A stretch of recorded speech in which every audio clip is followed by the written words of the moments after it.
Hello, everyone. How are we all doing? Come on in, sit on down. I have a special guest with me today. I have Mike from the YouTube channel Stellium7. Now, Mike's somebody who's been in the game for a long time. I remember seeing this guy's videos maybe 5, 6 years ago, and I've always been dipping in and out of this particular subject matter throughout my years of research. And it's one of those topics I've wanted to talk about more, but I feel like, I'm not an expert on this. Let's get the guys who are already the boots on the ground, people who are already out there finding the evidences for this one, because this is another one of those topics. And I love these type of topics, which are huge paradigm shifters and just change the way we look at the world.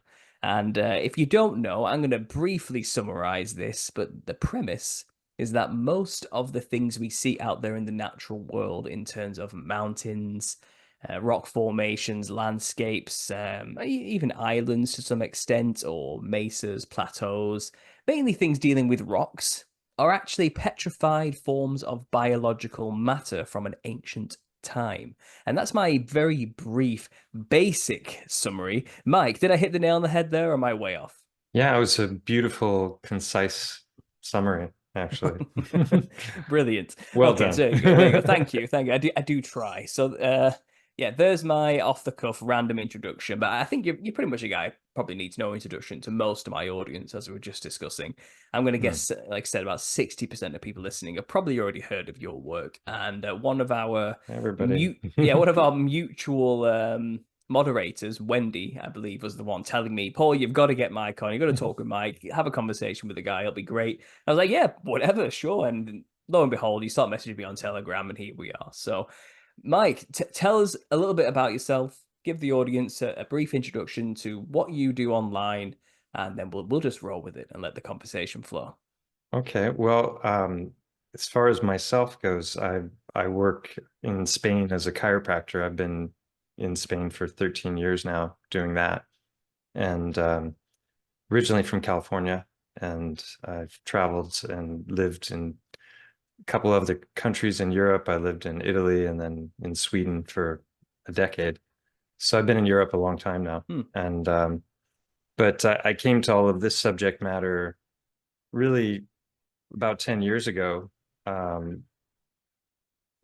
I don't know if you could hear that. Every once in a while, really loud mopeds go by, so I apologize for the sound if it comes through. But Okay. yeah, so I well, just to back up a little bit, I encountered your work through Topher Gardner recently, and I was really excited about it, especially hearing you did two or three with him that were awesome, and there were so many overlaps, and both with my past before I ever came to the subject of Earth shape and what I've started calling biogeology or rapid petrification. Some people call it mud fossils because that's the biggest channel out there that's discussing these kinds of things. Hmm. Uh, and So I had already kind of gone through a major awakening on the subject of psychedelics before this happened. So as I dug into a lot of things surrounding psychedelia, we could go into that more in detail if you like, but Sure. just started to unravel different threads of the tapestry of my reality, not the substances themselves, but to discover that there was a lot of nefarious activity surrounding the promotion of psychedelics and who was behind the agendas. And so I came to those realizations on my own. I had a number of ayahuasca ceremonies that I attended and experimented a lot in my 20s. And then I went through a psychedelic renaissance after I graduated from college and I moved to Spain. I was trying to come to terms with how are we going to turn things around in this world, because it seems to be such a mess and heading in the wrong direction when you know a lot about what's going on behind the scenes. And so I had had some pretty profound realizations and experiences in my 20s that left a profound impact on me Hmm. and shaped a lot of who I am and how I perceive reality. But then parenthood and college and two different degrees going to chiropractic college, I got away from all that. And I was in Sweden where nobody I knew was doing any of that sort of stuff. So when I moved to Spain, uh, I started to look into those subjects more, and I was just voraciously consuming different podcasts and reading books on the subject, and experimenting on my own, and like I said, attending different ceremonies. So I had a number of profound experiences that woke me up to the possibility that things might not be as they seem when it comes to psychedelia, and I was very surprised that there was no talk of that in among the top people that were promoting, psychedelics as a medicine and as a way of expanding consciousness and reuniting with the Godhead, and all of those kinds of things. So I found that suspicious, and uh, started to look into it more and more, and came across books like this one, Weird Scenes in the Canyon. I don't know if you're familiar with that one, by Dave McGowan. And I'm he's not. talking No, about no. he's talking about the music scene, um, and how much of the 60s and 70s psychedelic music scene was the people involved in that often had ties to intelligence agencies and military, and that sort of thing, in high numbers. And then, it was always airy-fairy whenever you heard people talking about psychedelics. It was always all the great things that could happen and never all the bad things that could happen. And there were lots of stories of people going to the rainforest to find themselves, and young women, being sexually abused, and all kinds of stuff that was happening in much larger numbers than people might realize. Hmm. And so as I dug into that more, I came across the work of Jan Irvin. I don't know if you're familiar with him. Gnostic Media, Logos Media, he changed the name to later on. Yeah, that's not. You're going back in time there. He's one of the Yeah, old he's been school. around for a long, long time. And I remember, yeah. he's done a number of series that I recommend. He did many, many videos with a man named Hans Utter, and then an 8-part series with Steve Outram called um, The Shadow History of the Burners. So that was tying in the psychedelic history with the latest cutting edge of that. And another series called Laying the Dead to Rest. And basically, the more you dig into it, the more you find it's a cesspool, and that a lot of the key players in the movement to spread psychedelics through society as a tool for health and wellness.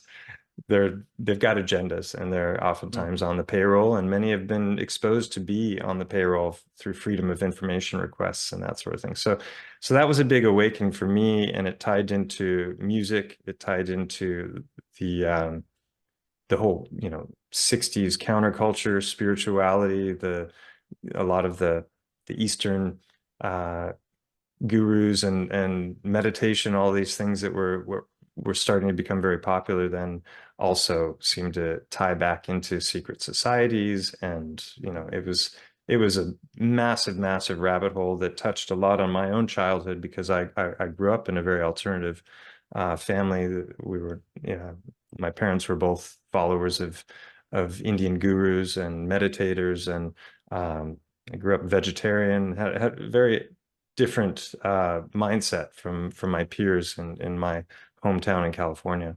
Hmm. And so, yeah, the more I looked into it, the more I started to question a lot of things. And then I had my own experiences with ayahuasca, and that tied into, I had some revelations that as I started to look into them more, I started bumping up against things like MK Ultra, and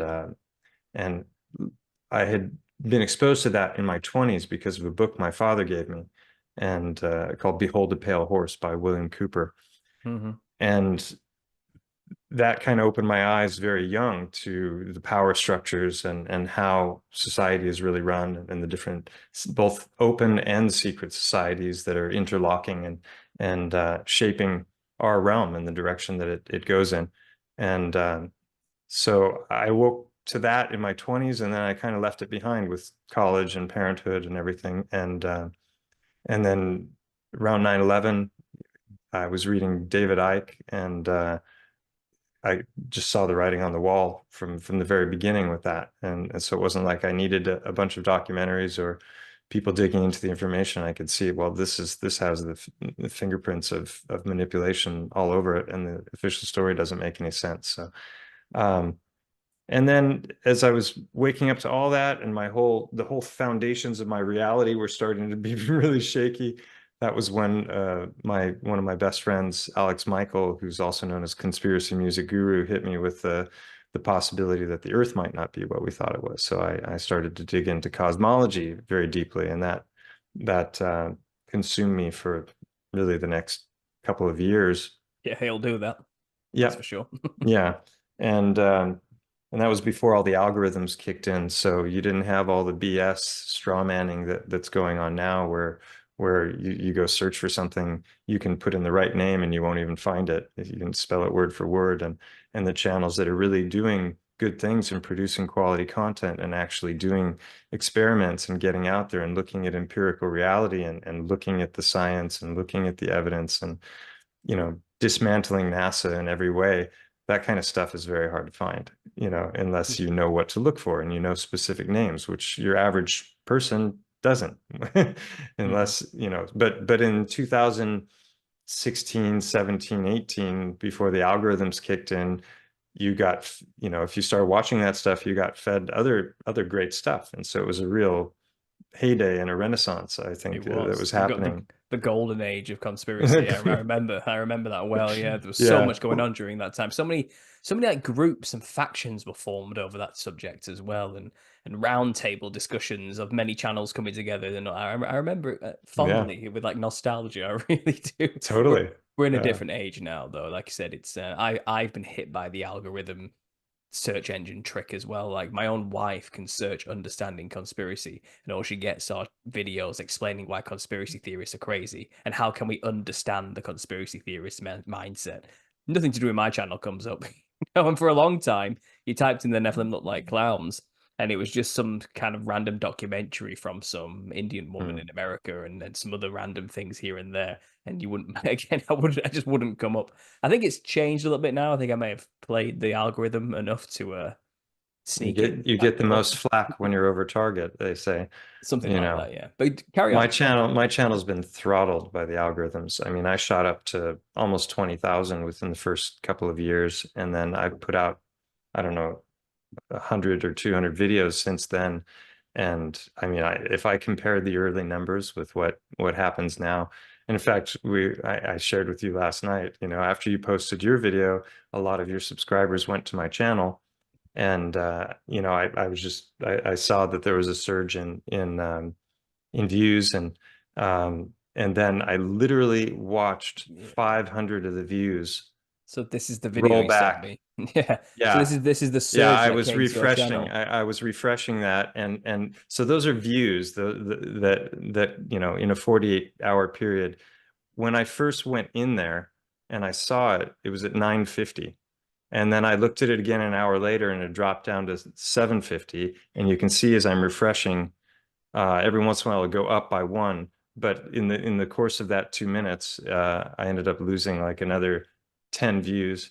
Yeah, if I move the And video along, and I could see you can if you there you can't go, do it now because that's just a recording, 744. but if you click on the 60 minutes, then you can actually go in and you can see what people are watching. Hmm. And so everyone kind of went to the first unveiling of Titan, and then they started churning through a lot of the other videos after that.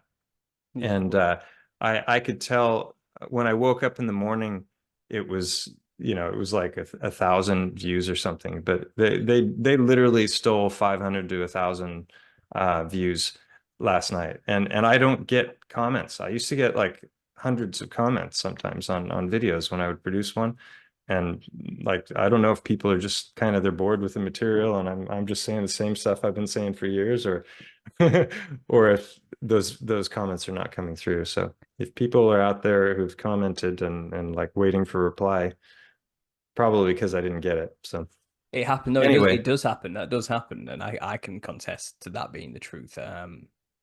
yeah, it's I, disheartening because you don't get feedback, and then you don't, I don't want to just keep doing the same three videos over and over again in order to try and get new subscribers. It's like I've done things. I've done it. I don't need to keep redoing it over and over again. I know repetition is good for people because it sits and they forget about stuff they've heard before.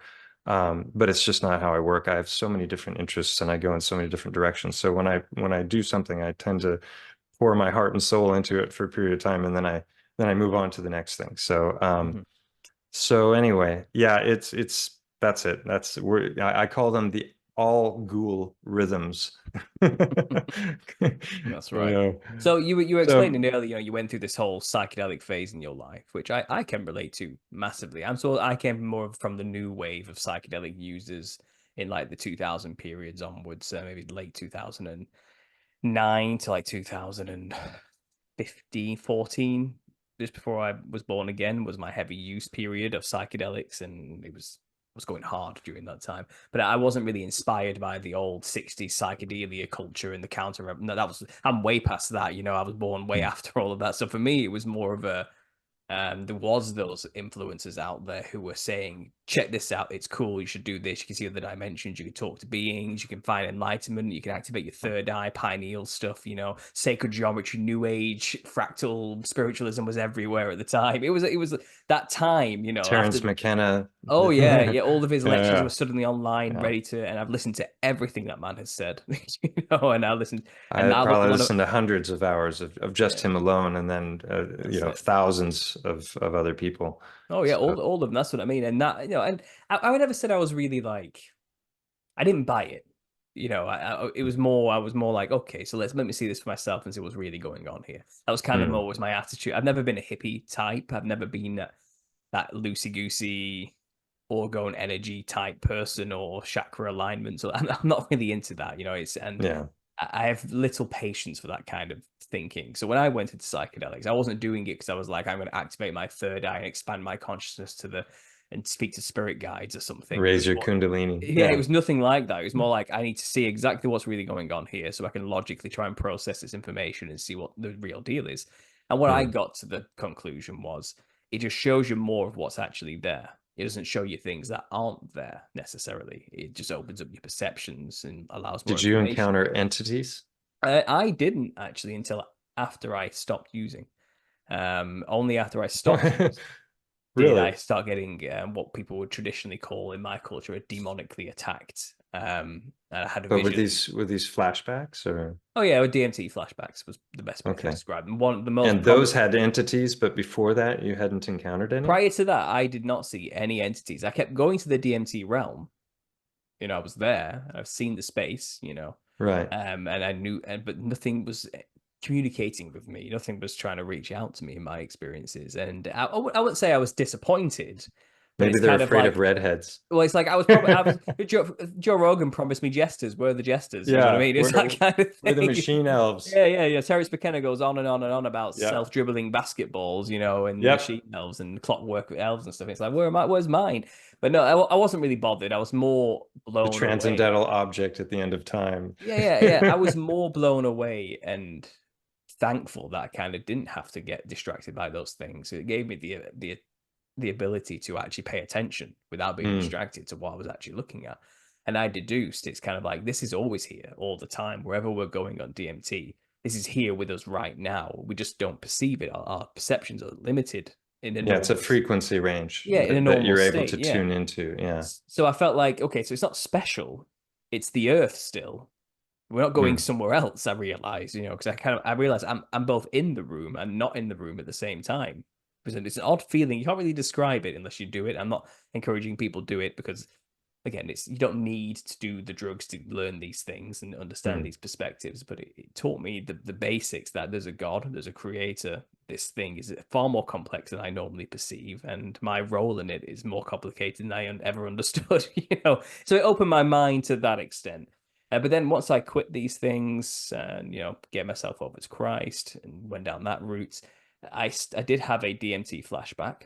2 years But sober was by it a this point. psychedelic experience Oh, that I went back caused to you to the go in that direction? no, No. no, it Okay. wasn't. It was actually a big. My stories everywhere, but it was Yeah. a long process of looking for God that inevitably made me have to break down and ask. him to reveal himself to me, and he did. And I Hmm. can't prove that to anybody, but from my own experience, I know it's real through that. And the psychedelics certainly, I would say, you could say, primed me in a way to understand that all that I see is physical is not all that there is. I guess it kind of helped prove that to me more so. But I've always been one to know that anyway, I would say. So it's kind of, I think, what did Alan Watts say? He says, "Be wary of unearned wisdom." And I think that's kind of what psychedelics really is, isn't it? It's kind of Hmm. it's a shortcut to learn things you could just learn through a lifetime of experience instead. Yeah, And it's it's kind like of being like, dropped from a helicopter to the top of Everest. You get to take in the view, but you didn't get the walk. yeah, yeah, the journey was Yeah. what really counted, so it's kind of, you got this wisdom and knowledge of this thing, but you don't know what to do with it. It's that kind, because you haven't Hmm. earned You it haven't in integrated the learning. Yeah. Yeah, exactly. And it kind of felt like, but I feel like I've learned more about spiritual matters after the fact through relationship with Christ and God than I've learned through psychedelics. But although the psychedelics were certainly pretty, I'll say that much. Yeah. But either way, this flashback did happen, and I was back in the DMT. I recognized it instantly. It's like, I know where this is. I've been here before. It's a very familiar feeling when you do a psychedelic trip again. It's kind of like it's you're there, and it's like, oh yeah, I remember what this was like again, because it's like a dream. It's hard to hold on to something like that, but once you're back in the realm, it's familiar. It's like, oh yeah, I know, I recognize this place. But this Hmm. time, yes, enormous jester in front of me, a giant fractal black and white pattern, wide grinning, bulging eyed, spider leg head shaped monster in front of me, looking down at me, and it's quite literally a giant. And then I'm back in the real world again, and that vision ends, and it's kind of, I didn't know what to do with that until, here I am like a decade later, and I've now wrote a book thanks to that vision. It's And kind he of, was and he was malevolent. oh yeah, oh Yeah. hands down, this thing was Is looking this at the me. Hat Man that I think I heard you talking about with Topher? Oh, this was just a jester. This was a DMT Oh, just a jester. gesture. This is Okay. what I've equated to the disembodied spirits of Nephilim giants. But the Hatman experience was actually a sleep paralysis dream. Hmm. Again after the fact, and yeah, I have a video where I've depicted the whole thing with images and drawings and stuff from start to finish, the whole dream, and that was a terrifying encounter too. Yeah, so the thing, I didn't really have these experiences with entities until I left that life behind and stopped doing the drugs.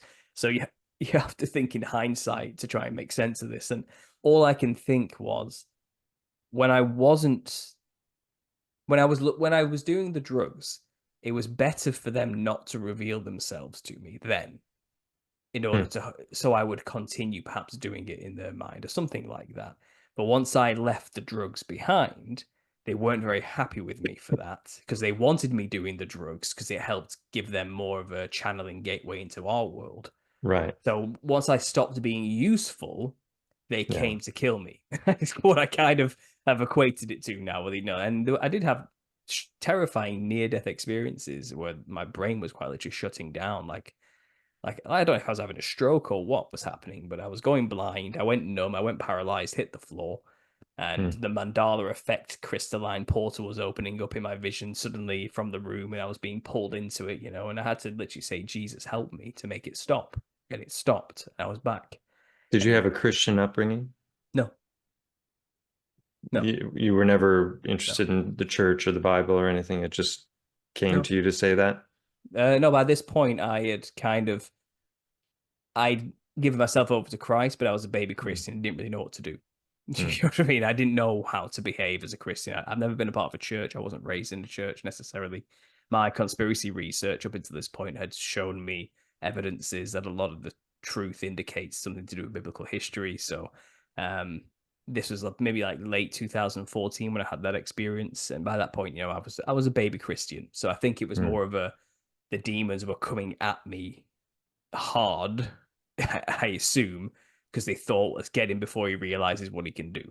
Let's get him now. Do you know what I mean? And obviously, when I did say, Jesus, help me, because it's just all my research had told me, just say it. This is what you need to do. You Hmm. just call for help and he'll help. And I did, and it worked. So for me, that's pretty much a faith solidifier for me. I can't Well, deny that. I can't deny that myself. I can't prove to anybody that happened or convince anybody else to have faith because of that experience. But for me, that's pretty cut and dry. Well, and part of my awakening when it came to, what I consider to be like the truth of psychedelia. Well, first of all, I mean, psychedelic itself, the word we're throwing around means mind manifesting, but there's many words that have been used. It used to be called psychomimetics because they said that it mimicked psychopathy, basically, caused mm, schizophrenia in people. Um, the telepathine, it was referred to because of the telepathic abilities that some people experience when they're on it. It's been referred to as entheogens, which means, awakening the God within, or gods. And but they're always talking about this, mind manifesting is that this is something that's going on inside of you, and you just have to let go and go with the experience. And they're never talking about the possibility that there might be actual real entities that are inhabiting people, mhm, or that there's something like this is another book I came across, and you never hear about this. This is called In Darkness and Secrecy, the anthropology of occult sorcery and witchcraft in the Amazon. mhm. Right? It's like it's a heavy duty topic. And there's a lot of darkness out there, and probably for every good shaman, there's multiple, charlatans or people with agendas and those agendas might not be their own agendas. They might be the agendas of entities that are coming through them as they're partaking in these substances. So Yeah, well, it's no I secret just to anywhere else in the world I mean, like I said, the shamans know what they're doing. They know what they're communicating with. They know these right, entities aren't a manifestation of themselves or the collective consciousness archetype symbol of mankind's shadow. They don't believe any of that Jungian crap. They're like, right, no, no, yeah. these are ancestor spirits. These are ancient primordial beings we're communicating with, separate from ourselves, and we're using it to gain information, knowledge, and power from them. It's kind of Yeah. they're not saying like, oh, I'm getting in touch with my inner self. They're not thinking like these naive No, Western of New course. It's Agers do, just that's how it's packaged to the Westerners. And then Exactly, you have yeah. to look into who's doing the packaging and why. And if you can go all the way back to the 40s, and you'll find out that when the magic mushroom was first introduced to the consciousness of Americans, like already there, you've got the CIA involvement in the 40s. Hmm. And then the 60s, these books that I mentioned, I can highly recommend Mark Devlin and the Sage of Quay are people that have gone deep into these subjects of how, psychedelia ties into the music, ties into the Hollywood, it's all a tapestry of similar themes and conclusions about what psychedelics are and the effect that they have on us. So that was what I when I started to wake up to that, I didn't have any like I had experiences with Santo Daime taking ayahuasca where I could feel entities in the room, and I could feel energies moving around the room. And I wasn't in some kind of a bad trip myself. I was in an incredibly positive space at the time, and I was witnessing things happening to other people. And it wasn't paranoia. I was totally fine within myself. I was objectively experiencing and witnessing these things happening to others. And that was when I started to go, wait a minute, what's going on here? And realized that the people that were running the ceremonies were actually, whether it was harvesting loosh or spiritual, manipulation. I didn't know exactly what was going on, but I knew it wasn't good. And that was Hmm. when I I I started to wake up to this whole subject and went deep into it. And the more I found, the more I realized, wait a minute, all the things that I thought I knew about the subject are coming from potentially tainted sources. And so I backed away from it, and I'm like, until I know the truth about it, I'm not gonna do psychedelics again. And here I am 10 years later. And that kind of brings us, full circle to the original subject, which is when I got into earth shape and cosmology and these kinds of things, and started to dig into that stuff after. Um, Everything was psychedelic at that point. Like the world got really weird really quick, Oh, and it becomes this question of, well, every rock you pick up has creepy crawlies under it, and what is reality really, and how do I determine what that is? And is it just subjective? And it's like, do what thou wilt shall be the whole of the law, or is there some kind of a concrete fundamental reality that we're all participating in. And then obviously there's like the matrix overlay of media and belief structures and all these things that influence us as individuals and as societies. But ultimately, you know, I operated under I always believed in a creator. I always believed that there was a God, and that you know, that all of this beauty that we can experience in this place came, you know, from somewhere, and it wasn't just an accident. And I never bought into the whole atomism and you know, it's all just random molecules bouncing around. And as Rob Skiba would say, from goo to you by way of the zoo, you know, so that ties in the whole evolutionary thing. And so that was before I dug into things like, you know, evolution, and found out that there's, you know, that's also standing on flimsy ground. So I think that when people get into simulation theory, a lot of people get triggered with simulation as a topic because they believe that we're in a created realm, and they think that that's just a psyop to try and get people to believe otherwise. My take on it, and this comes from like Eastern views on philosophy, is that you know, ultimately this is all a creation in the mind of God, whichever God you believe in, right? It's all been created from the Godhead. And so in a sense, it's a simulation if it's a God, an idea inside of God. So I never had a problem with this simulation theory. I don't believe that it's super advanced aliens from light years away that have created computers and we're inhabiting them. Um, but it could be the case. I don't know, you Well, know. that's when you get that start Yeah, getting that far out with your ideas. I mean, yeah. I've never had an issue with the language of simulation either, because my Mm, argument has always been, well, if it is a simulation, it's still God's creation. mm. It's still the creation. You can call it a simulation if you want, but yeah, it's like it's kind of similar to what you're going at. That's yeah, You know, that was my take. So I didn't understand the pushback from so many people on that, but it was actually a lot of flat earthers that were getting triggered by the whole simulation theory because they're like, no, it's a creator, you know, a created realm and everything. But my starting point as I looked into Earth shape and I started to contemplate our reality was that there's, you know, I have to operate under the assumption that when I'm walking on the ground, that's real. And when I see a tree, that's real. And flowers and animals, and these are all real things. And they're all very complex and amazing. And we can hardly even fathom how it all fits together.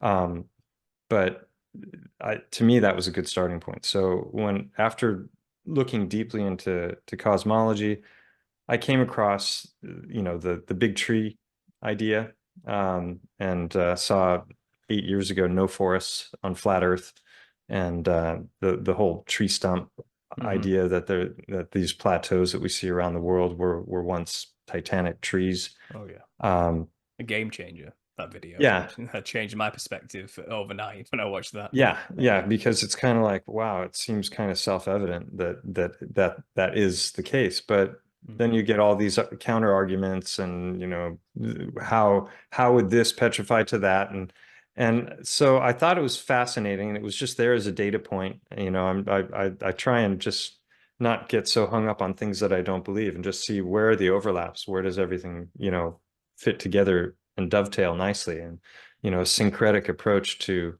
understanding reality. But I wasn't so attached to the big tree thing that I wanted to dig into it deeply. Um, and it really started with, you know, Mud Fossil University. I'm sure there's loads of people that are familiar with that channel. And him talking about the idea that things could petrify far quicker than we were told, which was an idea that I just never, I'd never thought of it. Like, oh wow, so maybe things don't take hundreds of millions of years. I mean, that's the official narrative when it comes to petrified trees. We know that biology can petrify because petrified trees exist, you know, but what we don't find are petrified soft tissue because that's all eaten away by the bacteria and the larvae. So, you know, but petrified trees are there. So we know that biology can become stone. But the question is, are the timelines accurate? And is the way in which it occurs actually the way or the way in which they tell us it occurs, actually the way it happens. So Roger's ideas were interesting to me, and I thought he was a little way out there. He's talking about 1,000-mile long dragons in the Sahara attacking giant fish, and he's coming at it from a heliocentric uh, cosmology, and he's a NASA space believer, and so much of his worldview and the world according to Roger is based on what I think is total hoaxery that has no basis in science whatsoever. Um, I'm referring to NASA and the supposed evidence for our spinning ball. Hmm. Doesn't mean I think it's flat. I don't know what it is. I think probably we're inside of some kind of a toroidal structure, or maybe it's even beyond our comprehension. But um, I thought, I'm a selective sifter, so I take the things that I think are interesting and move on. And one of the things that I thought was interesting was what he was saying about the idea of permineralization, which is that when something is buried in mud, the minerals and the the different substances inside the mud, they slowly work their way in. And because it's an anaerobic environment that doesn't have any bacteria or larvae, that flesh is not eaten up like it would normally do if it was on the ground somewhere and eaten by carrion and that sort of thing.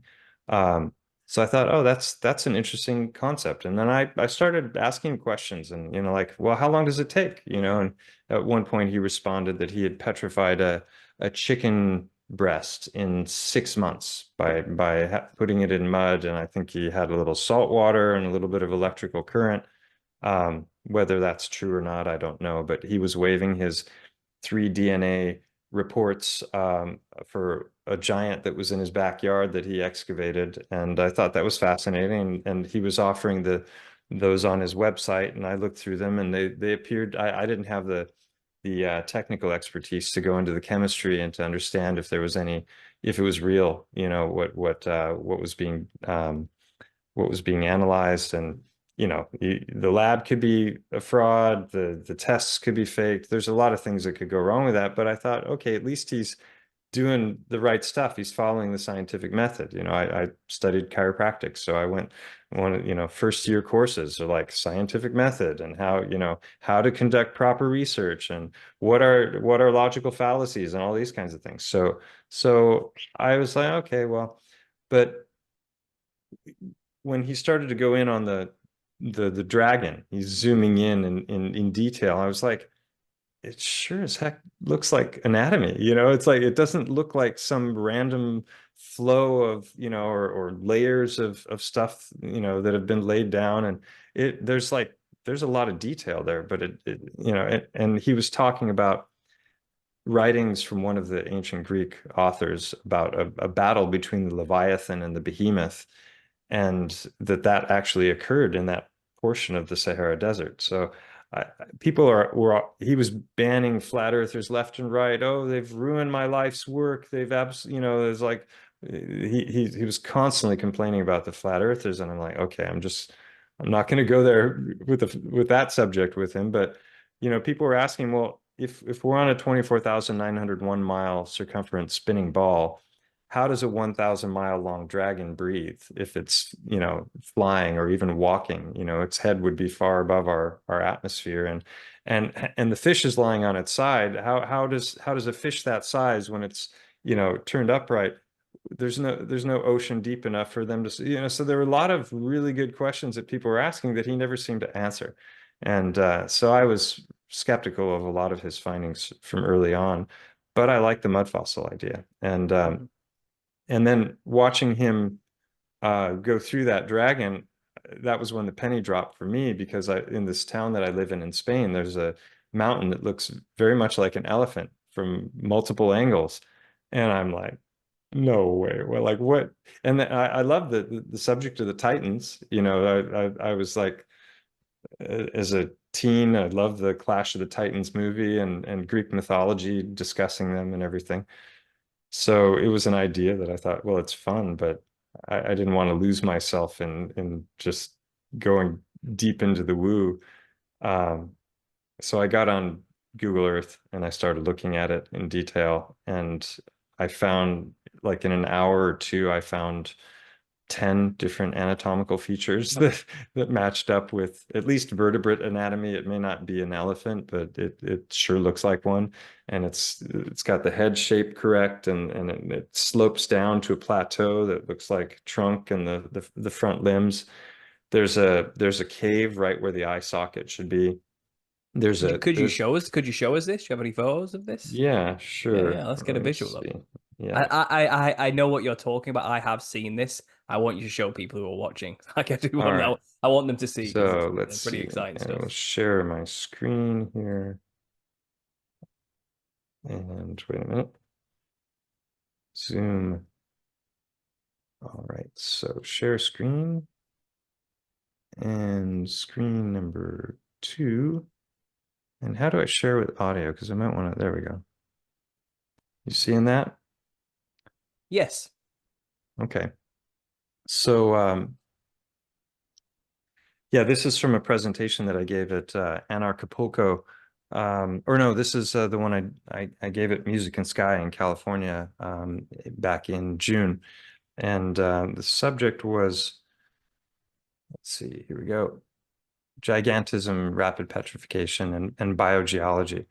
Now, well, I didn't coin the term, I appropriated the term biogeology. It's a science term that has to do with the exchange between the lithosphere and the biosphere, the exchange of different materials and how they supposedly percolate up. And it's a very narrow, small aspect of science. And I thought, well, if there's any truth to the big trees or to the titans or to petrified organs, which I've focused on a lot on my channel, then major cornerstones of geology are just wrong. And I started finding a lot of things that didn't make any sense when it came to mud fossil theory, because I wasn't finding like entire bodies that were petrified. I was finding organs that were petrified and they were outside the body. And Hmm. that, or at least what I believe to be organs, I'm not stating it as fact. I've got a lot of evidence in favor of that, but I could be wrong. Um, so I needed, and I also started to discover that there were lots of other ways that things could potentially petrify. Like, are people still seeing us? Because now I'm talking instead of showing things, Yeah, you know, but people can see they what can your screen now. So what you're they can sharing, see. Okay, I was just yeah, wondering if they could see us, since I'm not really. It's not very they can't see us. They just see what you're okay. sharing on the screen. Yeah. All right. So the yeah, the reason for biogeology is quite simply that if any of this stuff is right, then major cornerstones are wrong. And there's a lot up for grabs when it comes to how how things are dated and how accurate are carbon dating and all the other different methods of dating. And Mm. yeah, so where do I go from here? Just so the term biogeology is just meant as an umbrella term. So Yeah. mud fossils would fit into that as one component of how that occurs. And then there's things like plasma petrification, and then there's things like petrification through electricity, high heat, high mineral content waters. All of these things can lead to petrification. So Hmm. um, let's see, I'm just breeze through a bunch of the things that we've already talked about here. So this is one of the things that got me thinking about the big trees and how they might actually, there might be something to it. You've got these, many tabletop plateaus around the world Yeah. that look dramatically like tree. And, oftentimes you can see wood grain in them. Hmm. And then movies like Avatar that seem to kind of hint at it in our, throw it in our face. You've Yeah. got where's that here? Is that yeah. So these sorts of things, there's all kinds of different ideas when it comes to cosmology. And Hmm. then you've got the most famous of them, which is Devil's Tower, that you know, they tell us is lava that has pushed upward and then Hmm. cooled, and it magically forms these hexagonal columns. And I'm not going to read off of that, but people can read that. This is mainstream ideas about how that supposedly occurred, and so Okay. they're in disagreement. Basalt columns, if I remember correctly. Right, right. And so when we look at lava, this is what we see. Hmm. Right? And there's no straight lines anywhere, No. ever. Right? So they're saying that because of rapid cooling and pressure, that suddenly this stuff becomes this stuff, which I find to be absurd. And Hmm. and if you look, can you see my cursor also when I'm moving it around? Um, I don't think so. Okay. Well, anyway, the lower left there, Oh, you can there it is. see. There it is. Yeah, You yeah, can. So you can see that there's these hexagonal shapes, but then look, there's a bigger hexagonal shape. This is how things grow. This is like, Roger likes to think that all these things are tight and tendon, and I think it's far more likely that they're tree related. hmm I've done loads of videos covering evidence and looking at different theories surrounding how something like this could form. If I And remember you can correctly, see that. didn't the guy who made the No Forest on Flat Earth video, he thought it was the cross section of a flax plant, didn't he? The flax stem, Yeah, which also yeah, has the exact same pattern as what you see there on Devil's right. Tower. I mean, Yeah, if it was plant or tree, then we're talking about the antediluvian era, right? yeah. We're talking about a time period that we don't know much about. So there Hmm. could have been other kinds of you know types of life that don't thrive now that had a different Yeah. look. So it doesn't, because usually when you do cross sections of trees, you don't see perfect hexagonal columns. Whereas like, Hmm. so the flaxseed is one thing, but to think that these are all flax. So that begs the question, like if they were trees, who cut them down? I did a video on that, looking at this idea of the myths of Paul Bunyan. He's a lumberjack going around with his giant animal that could have been something like Montco, which is this this mountain here in Spain that I spent 2 years examining and making videos about. Um, and then you get all of these kinds of things. I think a lot of this stuff is pareidolia. Tried to educate people a lot, not just jump off the deep end when it comes to these sorts of images, because you could take a look at these kinds of things and you could turn it the other way around and you might see an entirely different kind of face. Hmm. Shadows might be involved, foliage. So pareidolia is an important thing to understand. Apophenia, which is the recognition of a false pattern, right? You think you're recognizing a pattern. That's what I've been accused of with the heart stones, which I'll show a bit of later. But this was one of the few Titan examples that I thought, well, that would be really interesting to get boots on the ground and get up close and get up into these eye sockets and see if there's any hint of actual anatomy inside the eye. And that's what I did with Montgo, which I'll show pictures of in a moment. Um, I was really looking at the scientific method, like thinking of interesting questions, formulating a hypothesis, making predictions. I got out my anatomy books. There's a cave right where the eye should be. So I thought, okay, well, why not just make a laundry list of things that I would expect to find if there was any truth to it, and then go up with that list and see if those things are there. And that's what I did. These are just examples of all the different problems that this community is rife with shoddy research.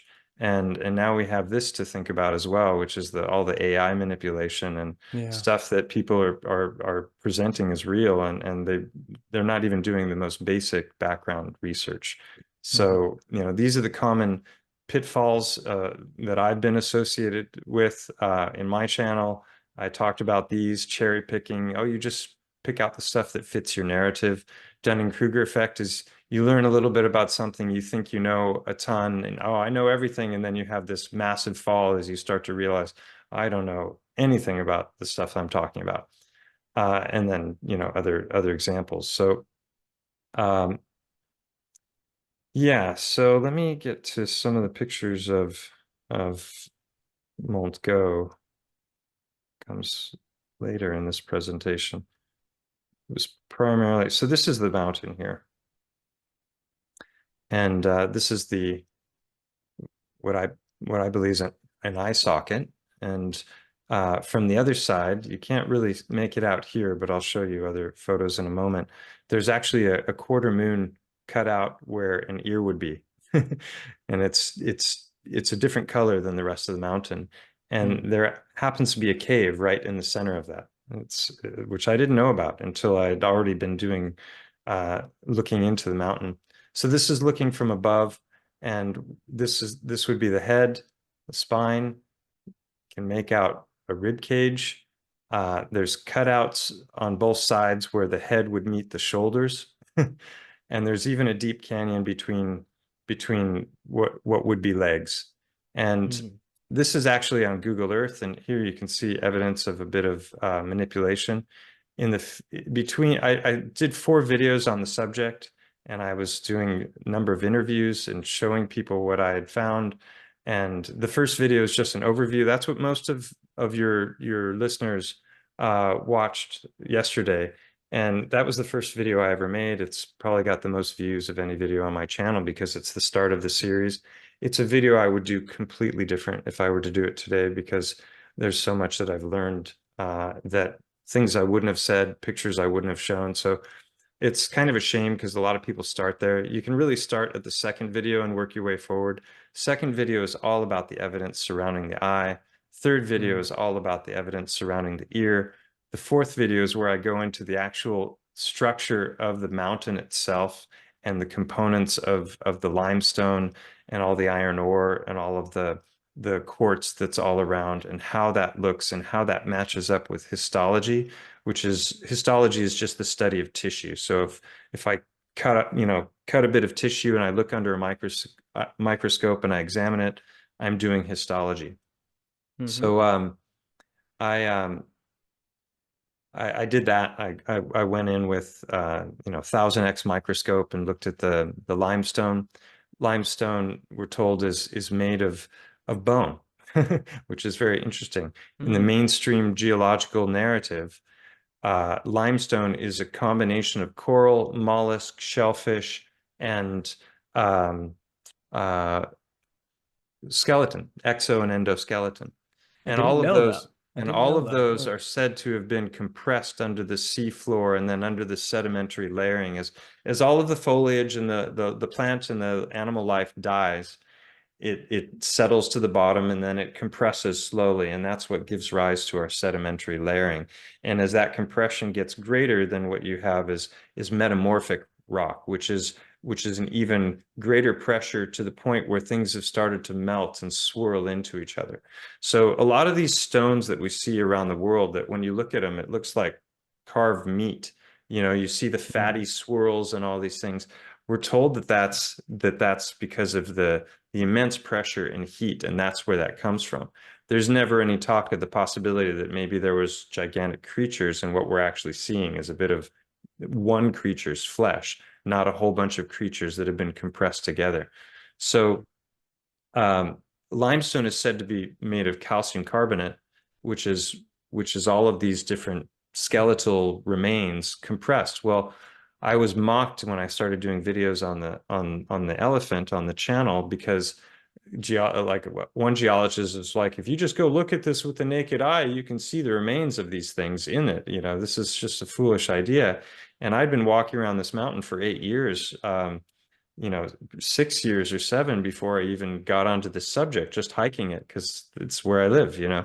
And I knew these rocks, and I always puzzled over how they could have possibly formed that way. And so when he said that, I was like, okay, I bought a 1000x microscope online, that was Wi-Fi that I could use with my phone, and I went out and I checked.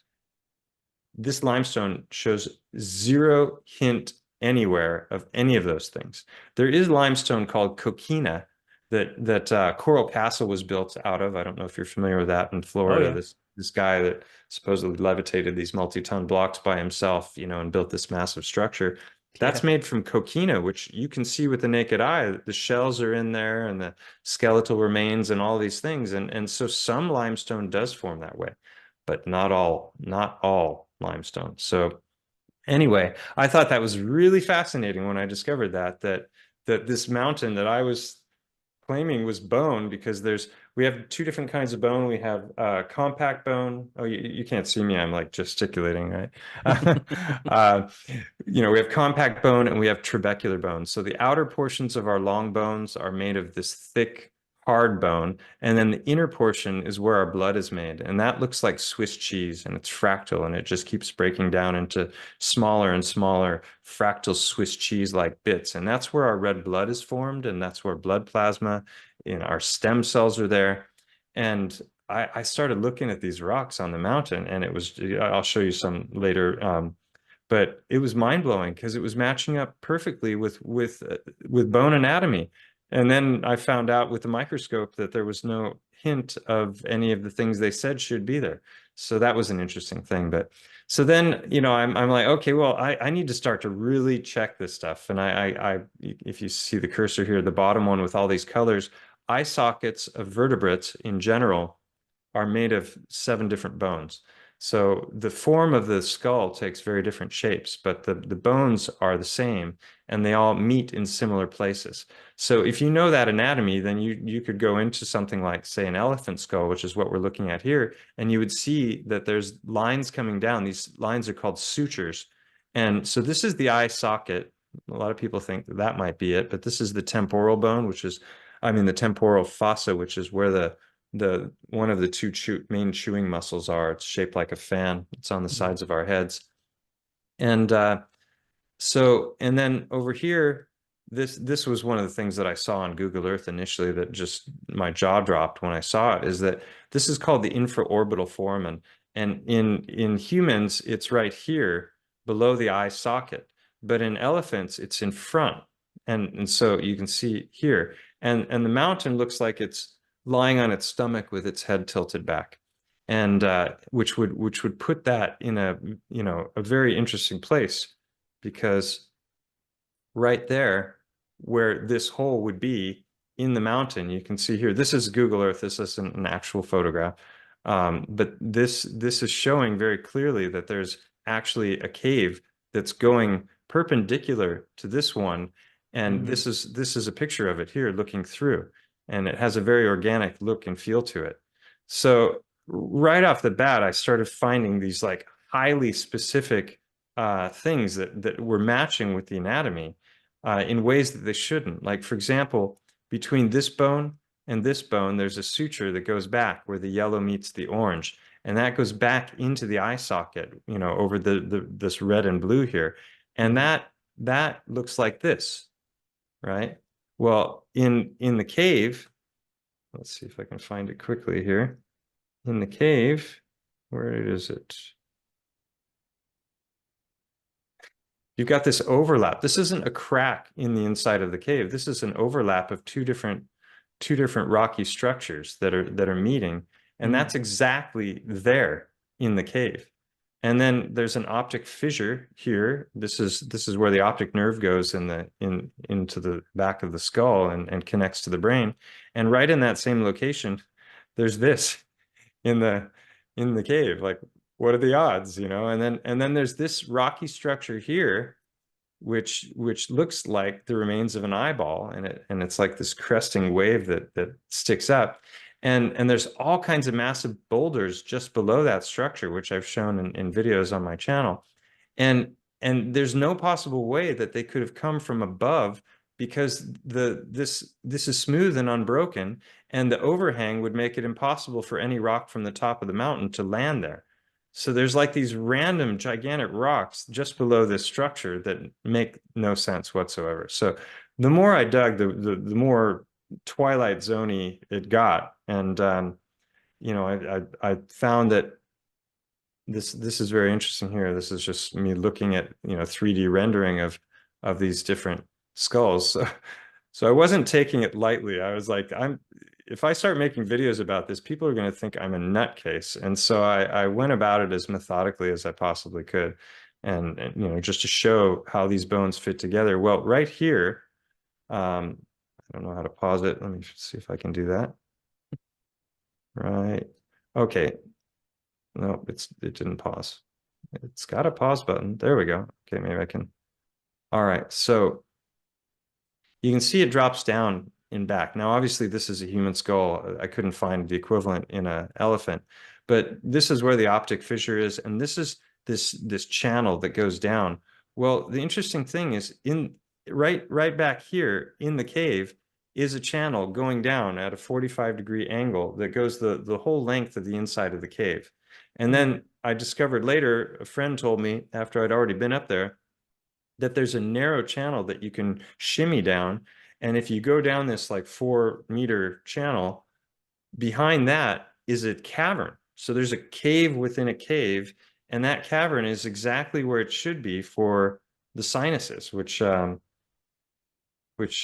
you can, or sorry, not the sinuses, but the oh yeah, the sinuses, because you've got the tear ducts and then you have the sinuses that are behind the maxilla, which is this bone. Or, just gesturing again. Sorry, nobody can see me, but anyway. So that was, it was already pretty weird. And then I started to hypothesize that there might be an ear canal because that side of the mountain was so well preserved. And you can see this discoloration here. And right where that arrow is pointing, there's actually a cave that goes in. And I didn't know it at the time when I started looking into this, but when I started to try and find a way up here to see if I could get to this little trail right here, I was looking at the road names and I found there's a canyon name, and then the canyon, it's called Barranc del Migdia, which is named after the Barranca of midday. And then on the web search that I did, sorry, on the web search that I did, there was a link to Cova del Migdia, which is, Cova is the Valenciano word, the local dialect for cave. So I was like, wait a minute, there's a cave there, and I didn't know anything about it. So this is just a little 30-second, where's that? Let me see.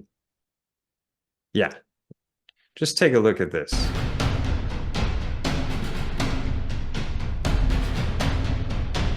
A whole team of archaeologists had gone in and excavated this cave that I knew nothing about. They did 3D mapping. They went in with 3D photography. That looks a lot like a cochlea to me, which is this spiral organ in the inner ear. We found bodies. They found cave paintings. And this is literally a 3D fly-through. If you've got the red and blue glasses, you can see it in 3D. And then there's cave paintings with animals, and that looks like a 4-legged creature with horns, and then a deluge. This is like creatures falling from the sky. This is just looking at all the limestone, and the whole mountain is just, there's a part of the mountain that's collapsed where the left ear and the left eye would be. That whole area has collapsed downward, and all of this is just a big fragmented mess of this, what I believe is trabecular bone, which has it's the limestone with the iron ore and quartz. And in my theories related to biogeology, I believe that anything that was originally fat petrifies to quartz. So if you look at this here, this is an eyeball. You can see this whole back side of this is really thick and fatty, and that's the optic nerve. So if the eyeball were to, say, blow out as a result of some massive plasma apocalypse or very, very high temperatures, like from, a pyroclastic flow from a volcano is said in mainstream geology to be capable of reaching temperatures of 1,500 degrees Celsius and move at the speed of sound. That's a lot of heat and a lot of speed. And if anyone's ever been in a sauna and blown on their arm, you can almost burn yourself if it's really hot sauna, because the speed of the air increases the experience of the heat. And then pressure cookers, if something is under pressure, it will cook things far faster. So this rocky structure here that I was saying looked like the remains of an eyeball. The entire backside of that is covered in a 10-inch thick layer of quartz. You can see what it looks like here. And that is exactly what I would expect of the sclera, which is the white portion of the eye, and this back fatty section. So I believe that all things that are fat, like ligament, tendon, disc, eye, and even blood plasma, and the entire nervous system, all of these things are made of fat, which I believe petrified to quartz. Uh, and as I started to dig into all of this, uh, after I made the fourth video, really going into detail about the structure of the stone all over the mountain, I was in an interview and discovered that that the mountain had been manipulated on Google Earth. I had gone in hundreds of times, and all of this was clear as could be. And suddenly it was manipulated in a way that you could no longer get away from the mountain and see the big whole picture of the mountain um, without the eye being closed up. Oh, wow. And if you zoom in close and wait for a moment, the eye opens up. And the same thing with the ear. So to me, that was a pretty clear-cut case of censorship on the part of Google. And you can see here, this is before footage when I made the first 3 videos, and I'm zooming in on the ear. And this is me using Google Earth as a drone, because you're not allowed to fly drones because it's a national park. And then you can see down here how it looked afterwards. Oh, yeah.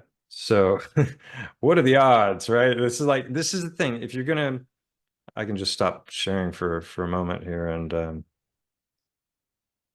come back to it. Well, the odds are astronomical that they would just. Yeah, that was the thing. I like games of chance. I played a lot of backgammon growing up as a kid, and like throwing the dice and what are my odds of rolling doubles 3 times in a row? Not good, right? Well, it has You to be a know? reaction to what you did. There's no other logical explanation why they would suddenly mask eye holes and ear holes and fill in parts of the side of a mountain on Google. Who has the time for that? You don't just do that for no reason. Like it has to be a reaction. And the Well, clear. if they didn't, it's a hell of a coincidence. And what are the odds that a computer glitch would just happen to like block these things that I had been studying in detail and sharing, Yeah, information about? I don't believe in Um, coincidences. That's just I had ridiculous. I had a lot of people tell me like I was on the fence with your research until now, like now I'm convinced because they saw that and they're like, there's just no way. And Hmm.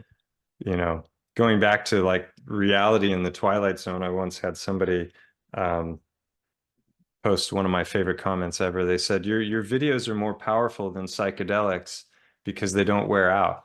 They don't wear off, like like once you've seen things through these eyes and you've seen the mountains of evidence for the trees. Like I meant to say that before when we were looking at the stumps, is they're compelling, and there's a lot of them that look to the T like tree trunks.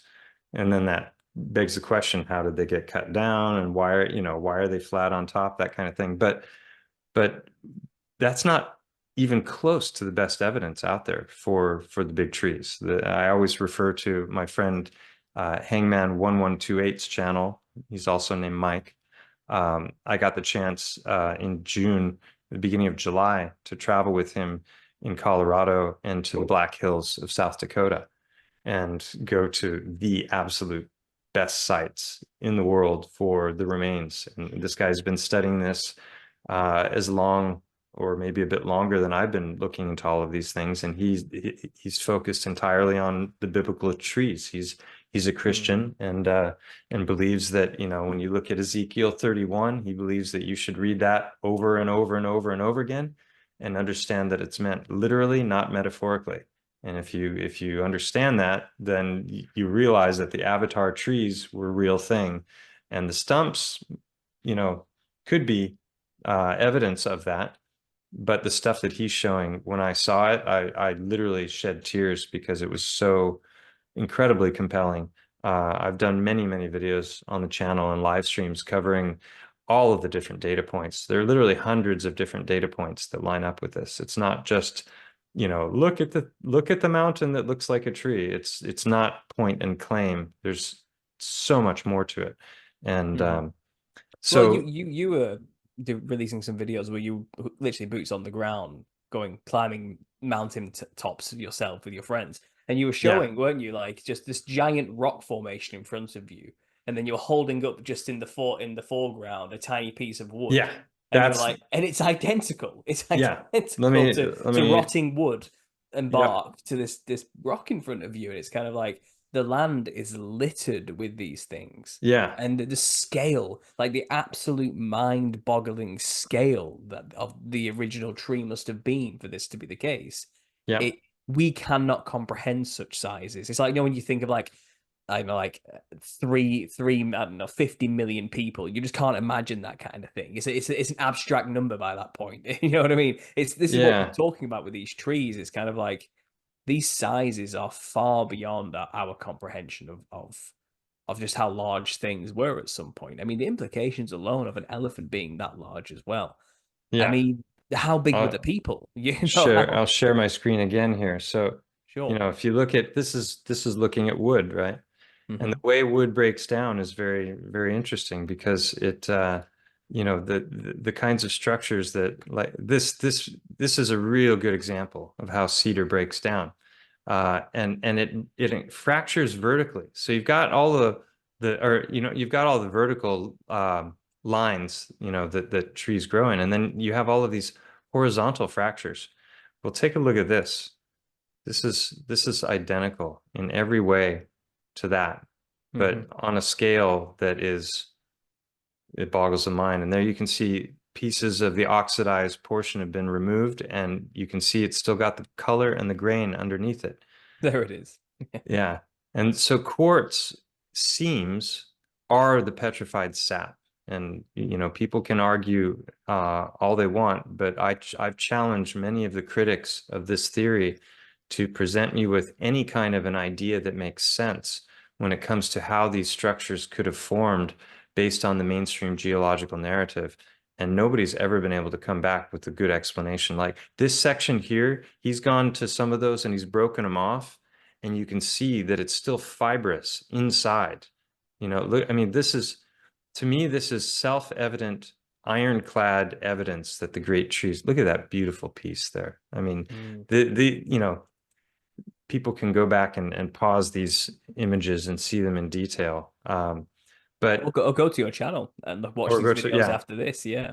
The mainstream narrative tells us that petrified forests existed all over the place. There's a channel called The Archivist, Ben. It's also known as Waking Up with Analog. And he's done amazing research looking at the newspaper articles from the 1880s to the 1920s. And they were mining these petrified forests. Like we can go to small little sections that still exist today and pay to go look at them and go, oh, look at the petrified trees. But they won't tell us that these trees were found all over the country and that they were mining them because they were filled with gold and silver and copper and all kinds of precious gems and minerals. And this is like in newspaper articles where they're assaying $15,000 of silver, and this is 100 years ago. So what would that be in today's money? To the ton, right? So they're just like taking these chunks of trees and crushing them up and getting whatever they wanted out of them. I mean, it's wild, the evidence that is in favor of this, and things that they don't teach us about, like opal comes from tree. This is all petrified wood, Mm. right? And so they go into opal mines and they're trying to find these little chunks of this really, beautiful material. But when you look at everything around them, it also looks like wood. Hmm. It's just like, what are the odds? It's just one thing after another that lines up. Here's like a petrified material with copper going through it. Um, It's beautiful. yeah. Oh gosh, the majesty of Mm. nature. I get into biogeology. I start to ask the question, like, what are geodes really? It's You funny, just know, have to stop you there. Most people think like the study of geology and rocks is like the most boring thing ever. Like, I and, did. and in fact, that's Archaeology and geology were like the two most boring things I could imagine studying when I was a yeah. teen. I was like, who wants to go look at a bunch of old buildings and like sit there with a brush? Like, I think they make it as boring and unappealing as possible so that people Oh don't wake yeah. up to these simple truths. Like, If you want to go they, into programming though, even on like something like the Big Bang Theory, which is programming through and through, the yeah, geologist in there, Bert, is like an incredibly slow talking, monotone, boring, useless. Like he's like right. is a point of mockery for the rest of them. How just useless his field of study is. You know what I Which mean? But which gets into the question people always ask, well, why the lie? If mm, well, if you know that Titans were once a thing and you know what the anatomy looks like, you're going to know where to find the precious whatever you're looking for. If you know that geology is actually biology, petrified, mm, that's a huge advantage. If everyone else is just thinking, oh, it takes hundreds of millions of years and then tectonic plates bang together and then they go upward and they just all of those sedimentary layers are magically forming those incredible photos that I just showed from Hangman's work. hmm No way. That makes zero sense. When you, especially, I've been there now in person, and I got incredible footage. If people go to my channel and they look at just the last 10 or 15 videos, I did about 10 just like 2-minute videos just of the best sites. And if you want to tell me that that was formed through sedimentary layering, I'll tell you to have your head examined because it makes no sense whatsoever. You've got all of these concentric spheres, concentric rings that look exactly like knots of wood and tree grain, and you've got the quartz seam that's moving through the material that looks exactly like the sap of a tree. hmm And so it's not just fatty things that petrify to quartz, it's also sap. And we're told that sap, petrified sap, is amber.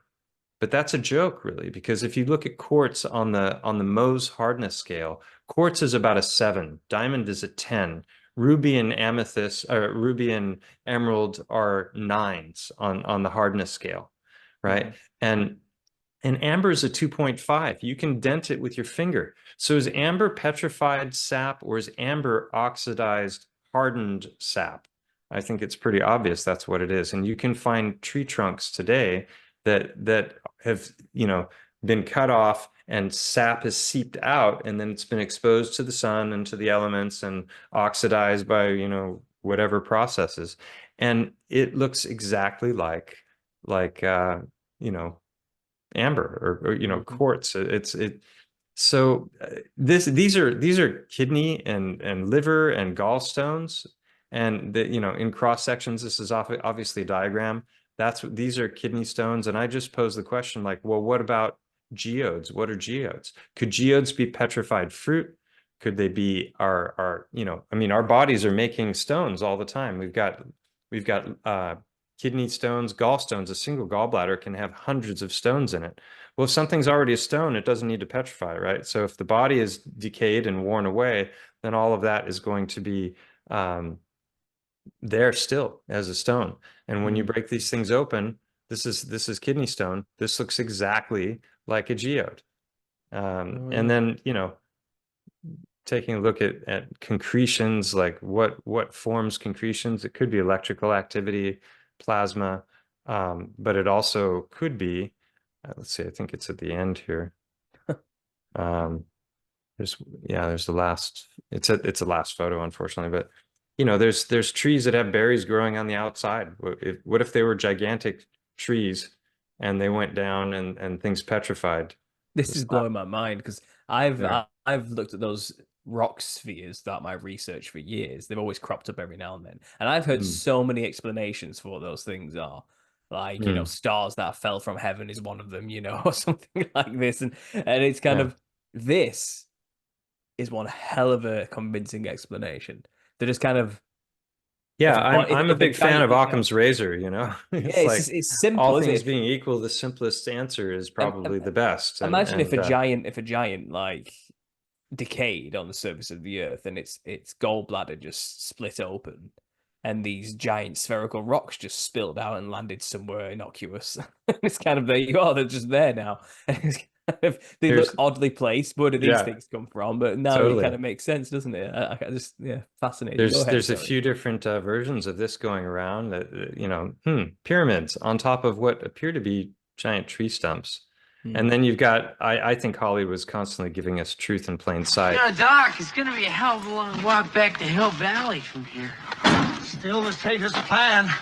After all, we can't risk sending you back into a populated area or to a spot that's geographically unknown. You don't want to crash into some tree that once existed in the past. You don't want to crash into some tree that once existed in the past. Yeah. So was that a truth drop there, or was it just a coincidence? So Well, this is a single gallbladder. Look at all those stones. And these are literally petrified brains. And if you look inside where it's broken away here, it's like quartz. These are things I found after I already had these theories, and so I'm of the mind that any one of these things can all petrify. And then you've come across stuff like this, like, oh, that must be what is that, a transmission or a drivetrain? I don't know. I'm not a car guy, but oh, they must have been making cars 200 million years ago, right? There's examples of these things.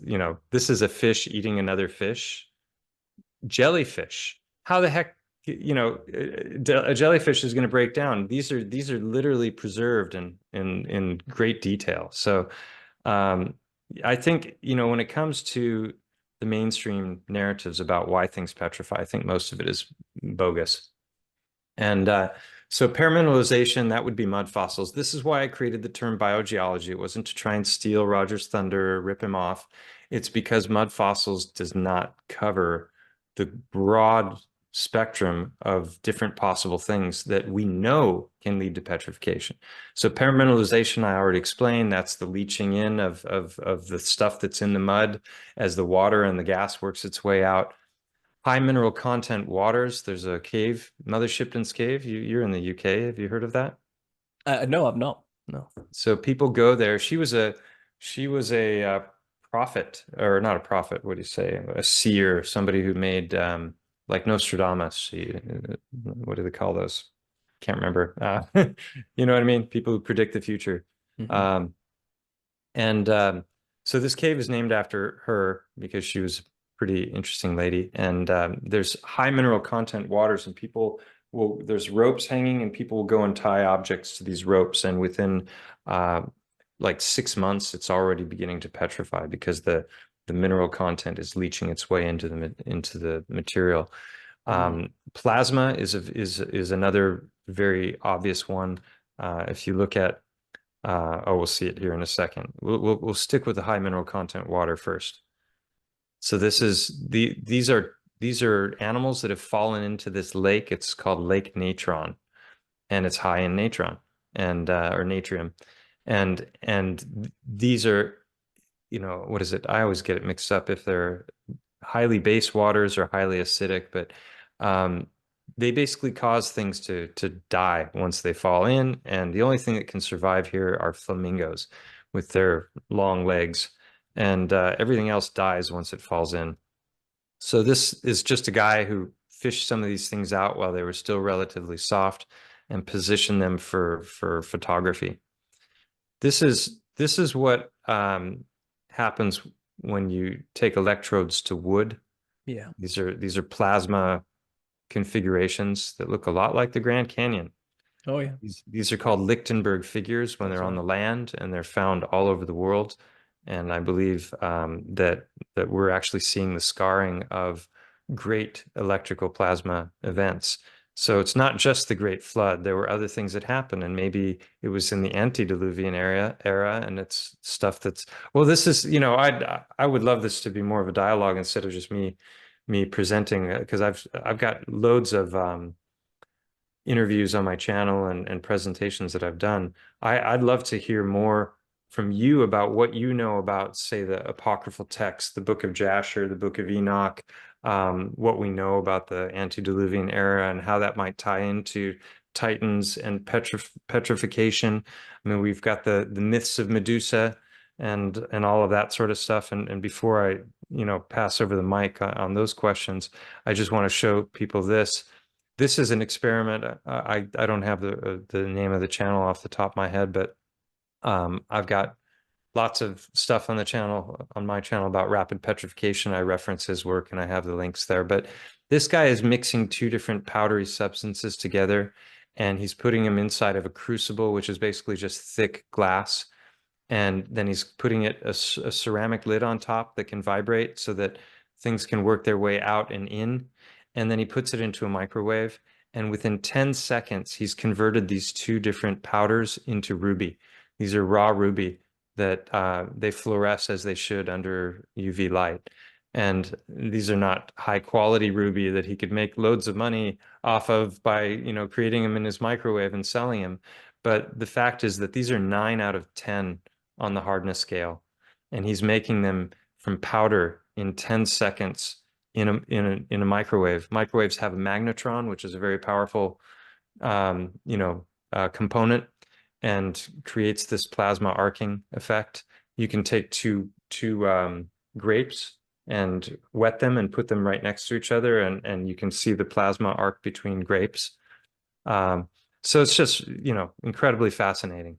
And this is one of the largest volcanic electrical storms ever seen. And I just posed the question, if what would happen if the entire ring of fire all were to erupt at the same time and spew, you know, ungodly amounts of volcanic ash up into the sky?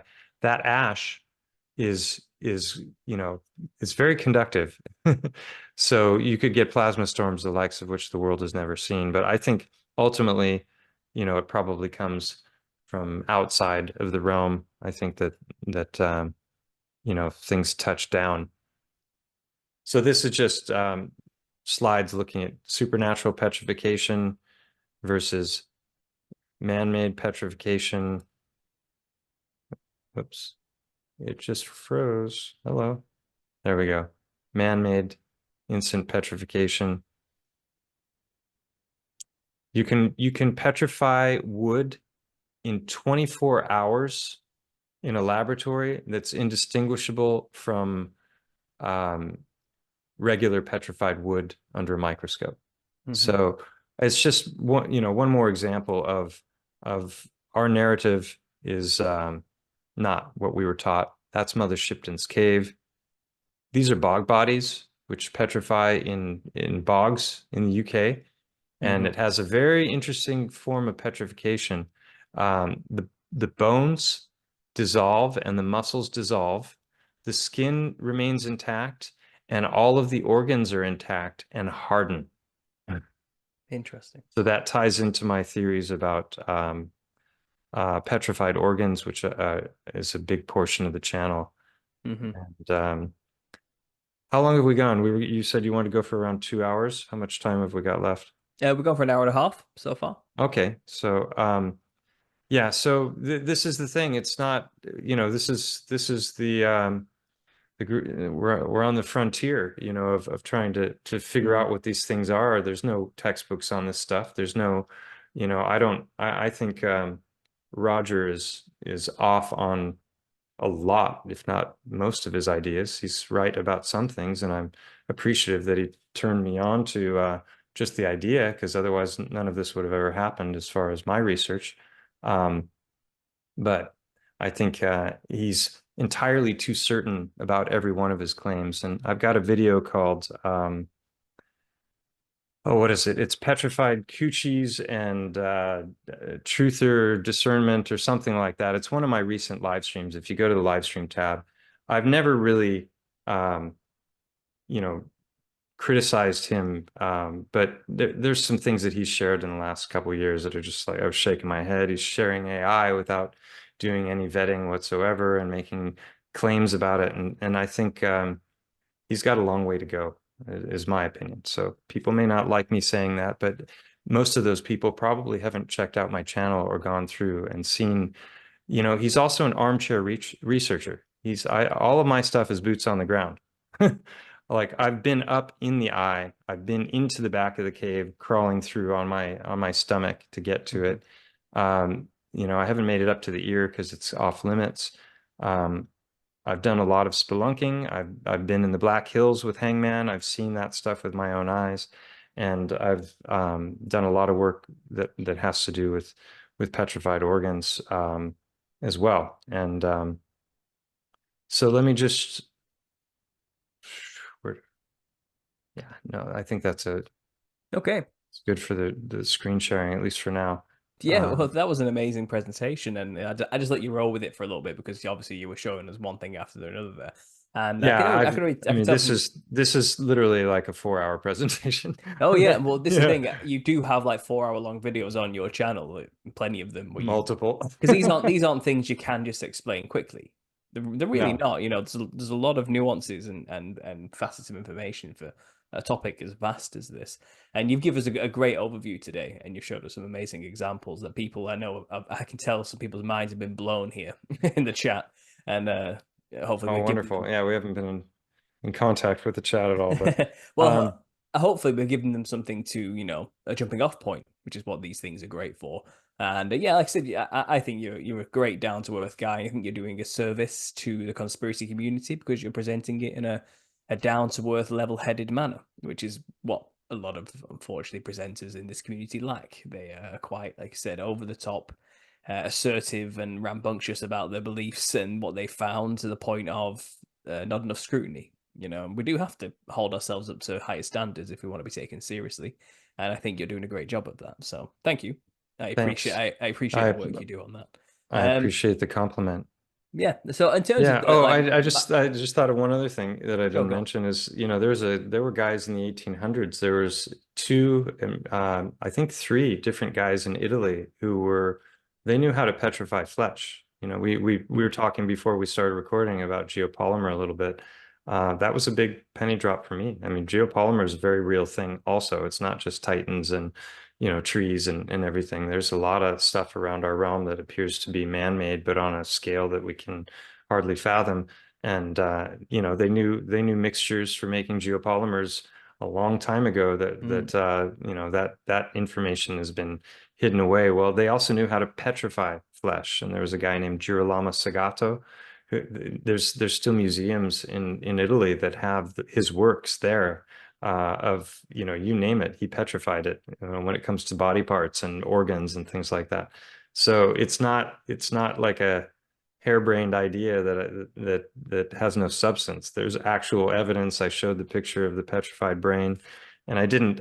Maybe at the end I can get in a little bit on the subject Sure. of the heart stones. But yeah, I would like to hear some of your thoughts about, you know, the like what I mentioned, the apocryphal texts and, you know, mythology, because so much you've done so much deep research into these subjects, and I've heard you touch on these things in different ways in interviews.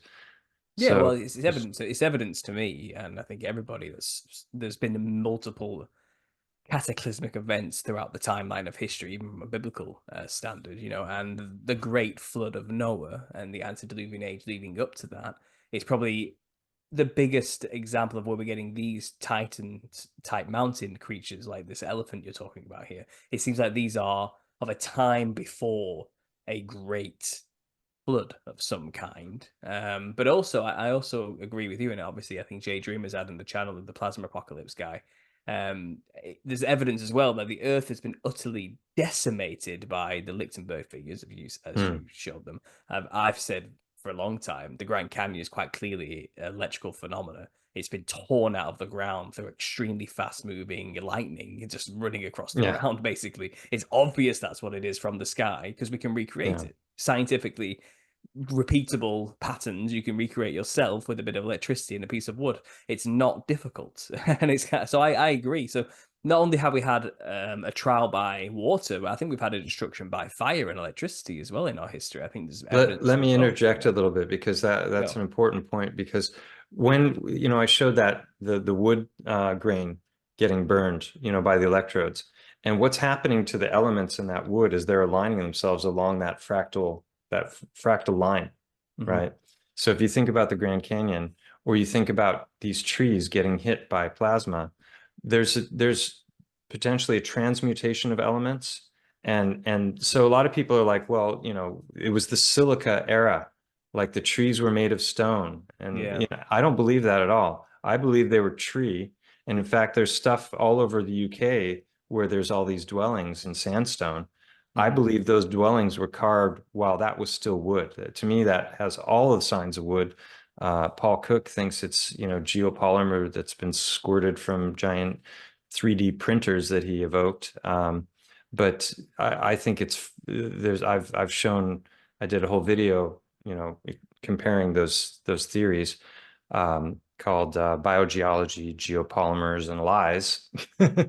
Um, but so I think that the trees were alive, just like our trees are alive now, but they were on a scale we can't even imagine. Yeah. And then we know taken down. We know in the Bible it explains how the angels cut down the trees, so the giants couldn't escape the flood. Yeah, basically. and the Book of Enoch as well. The Book of Enoch makes it clear. Yeah, it's kind of like the Book of Giants and the Book of Enoch and any apocryphal text that talks about that antediluvian age. Things were bigger, people lived longer, and there were. Think about this: if the people were bigger then, you can't imagine how big the giants were. Okay, like even the people alone, and who were perhaps next to an elephant the size of a mountain, the person may have been not so far off the height of the elephant, just a normal person, And so the trees themselves, the scale would have just been larger to the point where it's as though they're existing like we exist with our trees, but from our perspective, we're tiny compared to them. So even the trees were big. So it's not like they were maybe among towering behemoth trees themselves. They may have been tall enough that they could climb the tree quite easily to the top. Right. We exactly. don't really like know. Our size related to trees today. Yeah, it's all And relative. even in the mainstream geological narrative, they talk about 5 great, devastations that annihilated the species all around the world. And they talk about dragonflies that were nearly a meter long. Well, if a dragonfly is a meter long, how big was a cow or a horse? Exactly. Or an elephant? Now we're talking about something like the size of that. And the interesting thing about Mont Go, that's the name of the elephant mountain here, is it's roughly 5 kilometers long. And so then it's 753 meters in height, but it's lying down. So, if it was standing up, more than a kilometer tall. Well, in the Book of Enoch, it talks about the Titans had a height, and they were roughly 3,000 ells. And an ell, I don't remember the exact measurement, but 3,000 ells equates to 1 mile. So the Book of Enoch is saying that these beings were 1 mile tall. And that's like, well, that's perfect. So that was the thing, Roger's 1,000 mile long dragon, I still think that could be real. I don't agree with his cosmology whatsoever. I think it's absurd that he still thinks that we're on this spinning ball with something that size, and that, that grayscale photographs from NASA are Titan body parts that are floating in space. That's his narrative. But if the Earth is a lot bigger than we were taught, then maybe a creature that size could have existed. And I've always felt that we live in a holographic universe, that things are fractal. And just like you can go down to the microscopic, you can go to the macroscopic. And maybe Mont Go is 1 level up from us, and 1 level up from Mont Go would be the dragon in the Sahara. And maybe it just goes on infinitely like that. I don't know how the universe is constructed. But I mentioned transmutation of elements. So I think that can happen electrically, but it also happens biologically. The simplest example I always give is a chicken egg. They know when they've looked at the diet of a chicken and it's eating mica all throughout the day, they've measured how much calcium is in the chicken's diet, and the chicken egg contains more calcium than the chicken is consuming. So where does the calcium come from? We're told that all the elements on the periodic table are coming from the heart of stars that then have to supernova and spread their stuff out into the universe. I think it's far more likely that things are created through biological processes, and we're told lies about the periodic table, and we're just scratching the surface of what there is to know about all this, because we've been misled about everything. I know, I agree. I mean, there's so many things you touched upon which my mind was firing away. You talk about the levels of dimensions, and it's if and a lot of this is speculation, but I do think people were bigger before the flood, and I think as time has gone on through the natural law of entropy and decay, we've gotten smaller. just as with each iteration, things get smaller and lesser and lose more information as they get copies and copies and copies of themselves as they go down. Things don't evolve as we've been told. Things are actually constantly decaying. It's in the complete, Yeah. it's the complete opposite, in fact. Hmm. So with that in mind, I think, you know, before the flood, giant, huge people, and then giants on top of them as the offspring of fallen angels and basically human women, and created these. And things got wacky and out of hand. That would explain things like mountain ranges and huge formations that we can't. From our perspective now, yeah, we wouldn't look at that and think, oh, the remains of a humanoid-like creature. You wouldn't. We just can't think that way until you start getting these out there kind of histories and ideas. But then I was reminded of a book, and I think it was by C.S. Lewis, and I can't remember. It's something about a bus. It was a book about a bus. Maybe it was a short story, but he was trying to explain. It was called, I think it was called The Holiday or something like that. And basically, the premise is people from hell get to once a year or so often go on a holiday through a bus to heaven, and they get to see the people in heaven as comparison to hell. And the catch is at the end, spoilers, when the people go back to hell, they actually get smaller. They get in this bus, but they're not moving anywhere, and they don't realize it. But what they're doing, they're just shrinking and getting smaller and smaller and smaller, small enough that they fall through a crack in the ground and go even smaller and smaller into the ground. And it's the idea that hell is this insignificant place, you know what I mean, which is Hmm. inhabited, and it's actually compared to heaven on a different dimension. It's actually talking about scale of size. And I thought maybe there's a parallel here to how the world once was to where it's fallen to today. And it has this Hmm. element of things shrinking to it. Maybe Lewis knew something we didn't. I just remembered that short story in the back of my head from years ago, so that brought it to mind. But in terms of like petrification, I mean, you don't even have to get into extra biblical text for this. So let's talk about the day of the Lord, the judgment that came upon Sodom and Gomorrah. Lot's wife turned to look, and she turned to Yeah. a pillar of salt. Right. So this idea that, you know, electrical fervent heat of the wrath of the Lord coming down and utterly decimating a place. Maybe there's something about eye contact, consciousness contact to that source, made a connection. It got her and petrified her instantly, or something like that. Medusa. Medusa, I've heard Medusa. Right. Obviously, she can Yeah. turn people to stone. Links to fear there, but yeah, maybe there was some kind of. I think Gorgons were real entities, by the way. I don't think they were like a representation of plasma phenomena with the Well, hair. here's a fun You know, synchronicity. This mountain, which I believe is a petrified creature, the river that goes alongside of it is called Gata de Gorgos, named after the Gorgons, which were the three sisters, one of whom was Medusa. Mhm. So, like, what are Yeah, the odds that, like, the river going alongside of it is named after the goddess from Greek mythology that could petrify things on sight? it makes well, yeah. I believe Medusa, the Gorgons were the. It depends what story you go off from Greek mythology, because there's different mythologies, but I think the main one is Typhon, the sea serpent god, mated with Echidna, the mother of monsters, and she was like a siren, half human, half snake, double snake-legged woman or something like that. And she birthed like all the monsters, like Cerberus, the Hydra, the Chimera, the Gorgons. She's just like known for that. But Kraken. I think there was real. I think that's basically a daughter of Cain who became a siren, as it says in the book of Enoch, mating with a sea serpent, which is a fallen angel, seraphim, to create the Gorgons, which are a hybrid between humans and serpents. And if you look at them, the old depictions of Gorgons aren't Medusa with snakes for hair. The first ones, it's like a more of a humanoid shape. She's got wings, human legs, human arms, but a huge bulging eyes and a big wide mouth with fangs and like this ugly monster thing, like a clown, if you want to. And Right, I was just thinking to that. yeah, she actually has red dreadlocks, not snakes for her in the original rock art depictions. But I do know there's this theory out there, mainly from like the Thunderbolts project. You know, they came up with the idea of symbols of an alien sky. Like a plasma apocalypse happened from the alignments of the planets, and what people call Medusa was Venus with all the wild plasma strings coming off. Yeah. You know, but I don't buy that. I don't think that actually explains, because that can't work on the true cosmological level.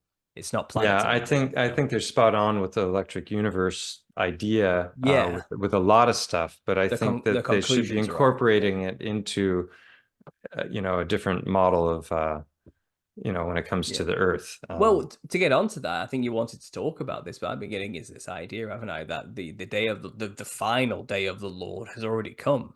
and Yes. the judgment has come upon the earth already through tribulation. Yeah, I think And that's very compelling.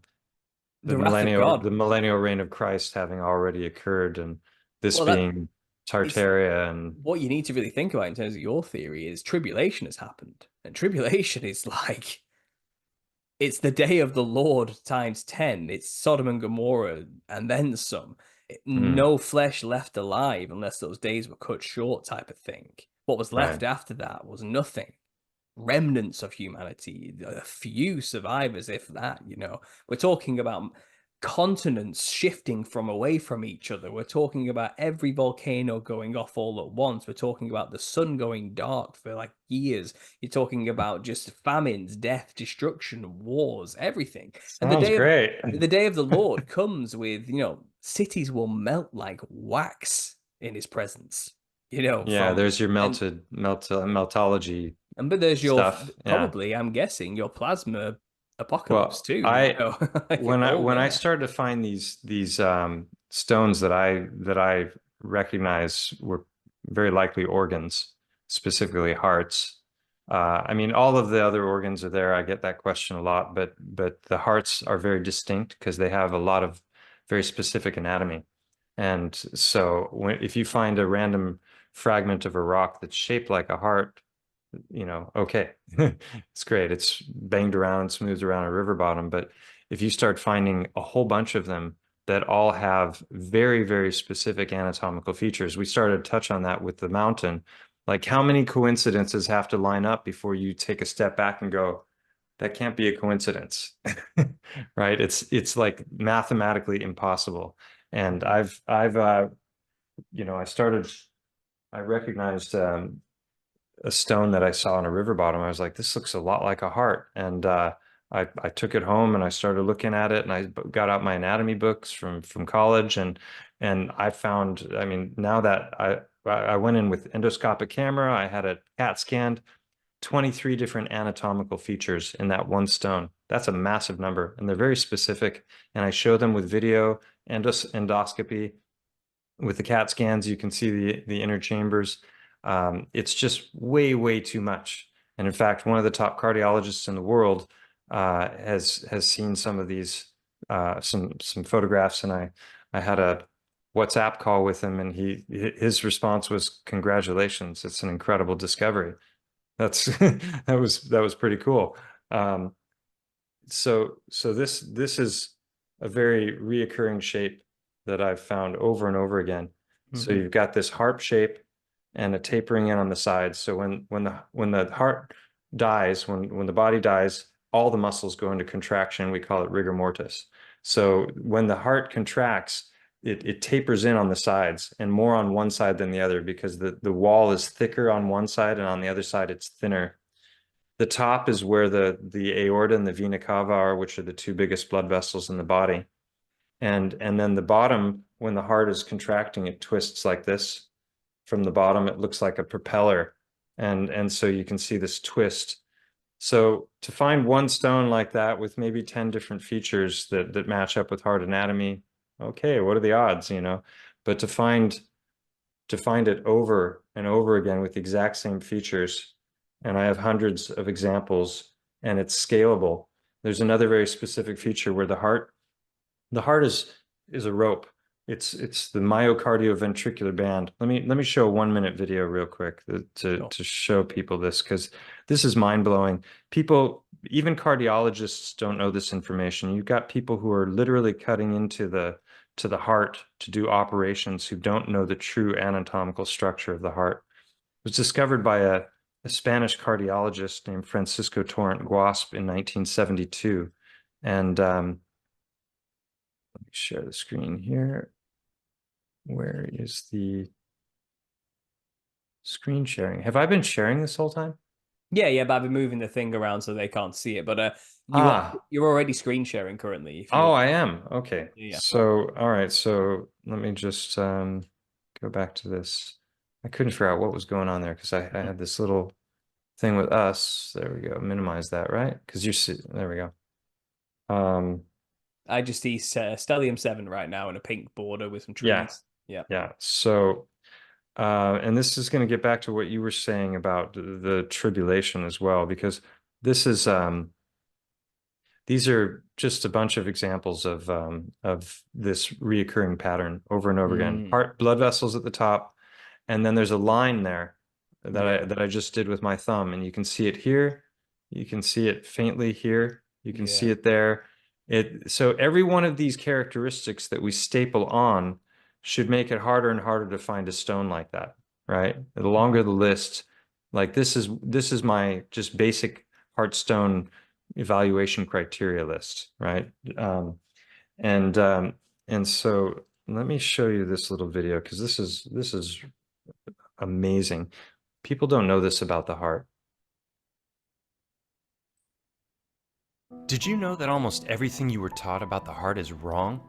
Most everyone today, even doctors, still believe the heart to be a 4-chamber pump that pushes blood through a mind-boggling 60,000 miles of narrowing blood vessels to fuel our 40 trillion cells, then filling again as if by magic on relaxation. Well, that theory was thoroughly debunked by the Spanish cardiologist Francisco Torrent Guasp back in 1972. After dissecting thousands of hearts, Guasp finally discovered the heart's true structure. Look the heart's closely far here. more amazing than we ever knew. It's like a rope, a long tube wrapped into a knot. Instead of being pushed, the blood is pulled through the heart in 2 spiraling vortexes. There's your This has been toroidal proven field, with CAT right? scans, functional MRI, and positronic emission. Look at the spiraling contraction. This isn't a It theory. changes This has been everything we know proven about in the a heart variety of and ways. circulation. You can see If it you'd like there. to know more, check out these videos. So that man, believe it or not, lived and worked his entire career at the foothills of this mountain. What are the odds, eh? What are the odds? And I didn't know anything about that until I had started finding these stones. And you're still seeing my screen share, right? Yeah, I can see both. Yeah. So this is I've gone in with CAT scan, and then this is endoscopic camera. And this, if this was water erosion, as we would be told, then that should be smooth inside, and that is actually not. This is what the inside of the heart looks like. It's called trabecula carne, which is like, there's that trabecula word again, right? Trabecular bone I was talking about before. It's this lumpy, fractal-like Swiss cheese kind of a look, and that's exactly what the inside of that stone looks like. Incredible. So, and this begs the question, like, if these are truly hearts, what the heck happened to the body? And I didn't know. I kept finding these things, and they were lining up more and more with anatomy in a way that I just couldn't believe. And that's the evaluation criteria. This was the first one I found, and this has so many details in it that are just, you know, spot on with the anatomy. This is the opening of the coronary artery, right where it should be. Between the left atrium and the left ventricle, there's usually this fatty portion. If you look at hearts, you know, image search of hearts, well, here, it's the next, you can see right here. Yeah. This section here and here, that's like, what are the odds that this one has got that right there? But it's also got an indentation here, and that indentation between the left atrium and ventricle is where the coronary artery sits, which is the one that usually gives people heart attacks. And it's called the coronary sulcus, and sulcus means indentation. So it's just, it's, you know, the outside of this thing is white, but everywhere the white has eroded or broken away, if you wet this under water, it's bright red, like beef. It's wild. So I didn't understand how it could be possible. And again, I was just thinking of the scientific method. What I found was repeatable. It was scalable. I found them, you know, from tiny, like millimeters long. This is the biggest one in my office. That's 1.5 feet.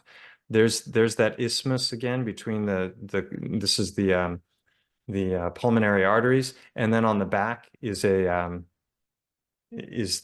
opening for the aorta, exactly where it should be. And then the reason I brought up that video of the heart initially is I wanted to go back to this first these first ones I showed, because these lines are here. So when he folded the heart back up, that was when my mind just went, because I realized that that the bunch of the stones that I had found already had those lines in exactly the right place. So they had all these other features as well, but they had those lines too. So I went back to my collection immediately, and I started finding them all over the place. And since then, I've had a lot of different subscribers have sent me photographs, and many more, even fleshier examples are Wow. out there. So in this particular region where I live, all the rock, I don't know, maybe it got hit multiple times or something, but everything's kind of white until you break them open. I've got a video called Broken Hearts Tell Tales, where I went into the river bottom and broke them open, and they look very fleshy inside. Mm. And so that led me to this theory, which is what you were talking about with tribulation and, Sodom and Gomorrah times 1,000. I figured if the organs were still there, but the bodies weren't, then the only way that that could be is if the outer portion of the body was destroyed. So I started thinking about the chest and abdominal cavities. Like you've got these thick, fatty, what's called the pleura, which is holding all the organs inside, right? Our heart, our kidneys, all of that, the intestines, they're all floating in fluid. And each one of the organs is surrounded in its own little fatty sac. And the heart has the thickest of the fatty sacs, known as the pericardium. So I started thinking about a boiled egg, right? What you put it in the water for 6, 7, 8, 12 minutes. Already at 12, most people probably wouldn't want to eat it, right? Well, what happens if you put that in much hotter temperature for a longer period of time? It's going to get really, really hard. But actually, it doesn't, because what happens is the eggshell breaks, and the the material that's inside starts to leak out. Well, that wouldn't happen with the pericardium, which is very flexible. So the pericardium could handle that expansion or hardening of the material inside. And so my theory was that whether initially I thought I was thinking volcanic activity, and later I came across the plasma stuff, and I was like, oh, of course, that makes perfect sense, and the Lichtenberg figures and everything. And then I learned about instant petrification in microwaves, and that they can make petrified wood in 24 hours. And it's just one thing after another lined up for this theory that these organs could harden while the outer portion of the body would be destroyed. And I showed the bog body earlier, which is, that's not even heat. That's just with, highly acidic or base liquid that's causing the organs to harden and everything else inside to dissolve. So it's a pretty wild that there are actual examples. That's the bog body I showed before. Mm. These instant forms of petrification. And so getting back to the boiled egg theory, I had theorized that all these things listed here would petrify into varying forms of quartz. And the interesting thing about blood plasma is if you remove all of the water from it and you separate the red blood cells out, so you've just got this yellow portion, you're looking at long chain fatty acids. And if you remove all the water from that, this is what it looks like. This is human serum albumin, and it looks a heck of a lot like quartz. So what happened to all the bones and everything? Well, if you make bone broth, you put it in a crock pot, and relatively mild heat for some hours, it turns to sponge, and then eventually everything that's bone turns to a clear gelatinous material. And if you keep going with it, it becomes broth. So it was just, one thing after another that lined up, in perfect alignment with these ideas. Fascinating to think, isn't it? That the bone turns and evaporates away under these conditions like tribulation, but the organs turn to stone. It's just such an odd Yeah. reversal of what you would imagine to be with the remains, and I guess Yeah. thinking about this, like you're just finding these hearts everywhere. It's Yeah. everywhere. They're scattered all over the earth, just hearts, hearts. And I mean, that would be the remains of a population of humanity that was utterly wiped out in almost like an instant, in many pockets of reality and all over the place. I Mm. mean, there are and not just the humans, the animals. No, the organs of everything that was on the earth, destroyed. I mean, it might. I don't think it explains these Titan trees you're showing. I think these are older. I think these were already Yeah, there. I think there have You been know. multiple cataclysms, and Yeah. even the mainstream geological narrative supports that. So, Hmm. I've got one video that's called Spelunking Titanic Trees. This is an incredible subject because, I mean, you can see the water coming out of this tree, coming out of the knot. Well, how big Yeah. would the channel in that tree have to be to permit this much water to come out? Well, there's guys called the Action Venture Twins that are going down into these channels deep into the earth, 1,000 feet down, and then they're going into sideways channels that are snaking off in other directions and then encountering another channel that goes in another direction. Like, might it be something like this, perhaps, that they're Well, going yeah. through? I think so. And if you see their footage, there's a lot of areas that were, the mainstream geological narrative would probably tell you it was formed through some kind of water erosion, but there's no signs of erosion because it's like chunky and hard and broken. Like it wasn't formed through water flowing through it. Same thing with the trabecular bone that I'm finding all over Mont Go. And then this is, these trees are tapping into groundwater. Well, titanic trees would probably tap into the primary water. And what would happen if you cut them all down? Maybe a worldwide flood because you'd be freeing up all Ah. that water, right? Interesting thought. Yeah. Well, yeah. Yeah, That's a great right. way to So think about it. yeah, Absolutely. and then you've got the anomaly of lava tubes that that are just the lava form this? Mm. How does that fluid carve this smooth, round, and they're not always smooth. That's the thing. If it's formed by lava, why are they chunky and lumpy like this one? It's kind of a gaslighting smack in the I think we've face, been isn't it? gaslit about Oh everything. And yeah, then when it's and, oh and yeah, then you've yeah. got this Lava, subject, lava did that. It's like you know what lava does. We know how it flows, and it's right? kind of like the point to these, like said, those hexagonal columns. It's like, oh yeah, that was just lava coming out of the ground. It's like, oh you Yeah.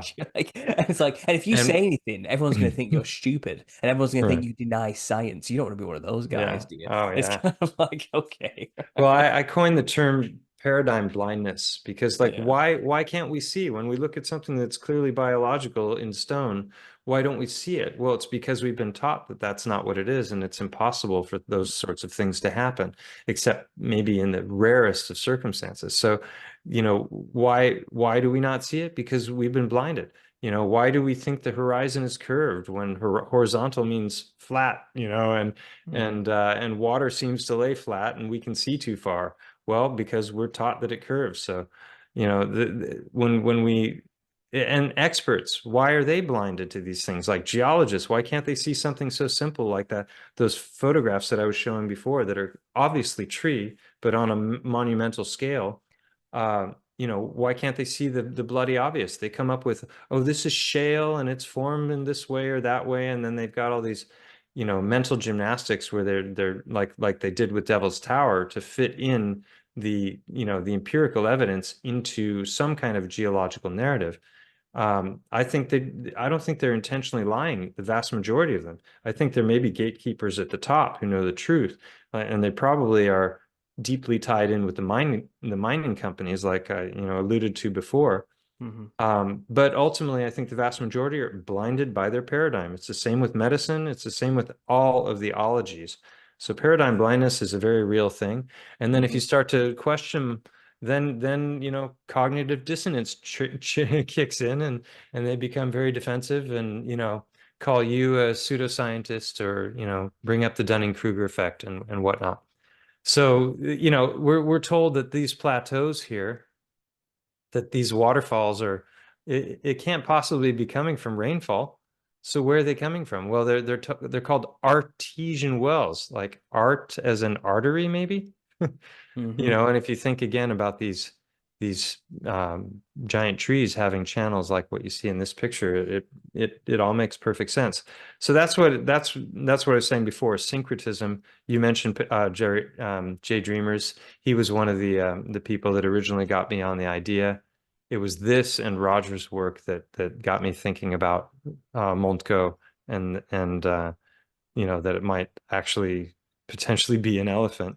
But I realized if you open your mind too much, then your brain might fall out. So that's why I was so cautious when I went about, you know, taking up these subjects and where's there we go, stop sharing. Well, you do have to be careful, and I've had people, many of the labels you throw out there, people have thrown at me plenty of times. I've even had people throw what you just did there at the end. If you open your mind too much, your brain will fall out, Paul. And it's kind of like Mhm. I don't even think I'm that out there with some of the stuff I say, to be honest. So a lot of that I don't take to heart personally. But no, I agree. You do have to be a little bit. You always have to be open to be wrong. I think there's a lot of people out there in our community who are so certain about things to their own detriment sometimes. And I've been dealing with my own cognitive dissonance barrage of attacks from people who don't like thinking that maybe, like I said, revelation's already happened and Mm. tribulation's already come and we're past 1,000-year reign. I've physically seen the cognitive dissonance happen with those people, and these are from people who are otherwise supposed to be open to the truth and truth seekers, or already had many other paradigms shifted. And it's kind of like it doesn't matter how like much you've learned. There's always going to be some pills that are too hard to swallow for some people as well. So never mind the academic community, and it happens in every culture and community, even the truther community. And but this particular topic, I'm sold. I'm on board with this. I think you've nailed it. I've already been thinking for ages. Like, yeah, that's a tree. Those rocks, those boulders, that's wood. That's quite clearly flesh over there. That like I've already been Yeah. looking at the world like that for years. So Pe you're preaching to the choir here, personally. Yeah, I mean, people people get a little overzealous when they start looking into this because the most common thing I see is, oh, I found a bunch of livers, and it's like, okay, well, I haven't even found that. I mean, I found a couple rocks that could be livers. They're shaped liver-ish, you know. Um, Livers have lobes, just like lungs do. So I would imagine that rocks would cleave in that way. So we might not see a liver as a liver. But I would expect if it was a liver that there would be openings for the blood vessels and that sort of thing. But that's why I focused on the hearts, because they were the most specific and the most unusual shape Mm-hmm. also. Like I showed those other ones. So here's another example of it, right? So you've got the harp shape and you've got the flattened top, and then there's an indentation right at the top where the aorta would have been. And then they'll be faceted on the front, and then the back will curve inward like this. And that's exactly because of that contraction that the heart's doing. And then you can see that twist at the bottom. That's a lot of specific things for a random broken. So the mainstream story is that this broke off of a larger piece, banged around in a river bottom, and took on this shape and had all of these features. And when I start finding lines going through them in the right places, that theory goes out the window, in my opinion, right? Because that's far too specific. This propeller twist is, and especially why would the holes always be at the top, right? It's just like, and then the other thing is one side is wide and the other side is narrow. That's exactly what the heart does, because the right ventricle has a thin wall. So when it contracts and it tapers in, it also narrows this way as well. So that's just another one that lines up perfectly with what you would expect to find in a petrified heart. Just out of curiosity, I mean, I remember.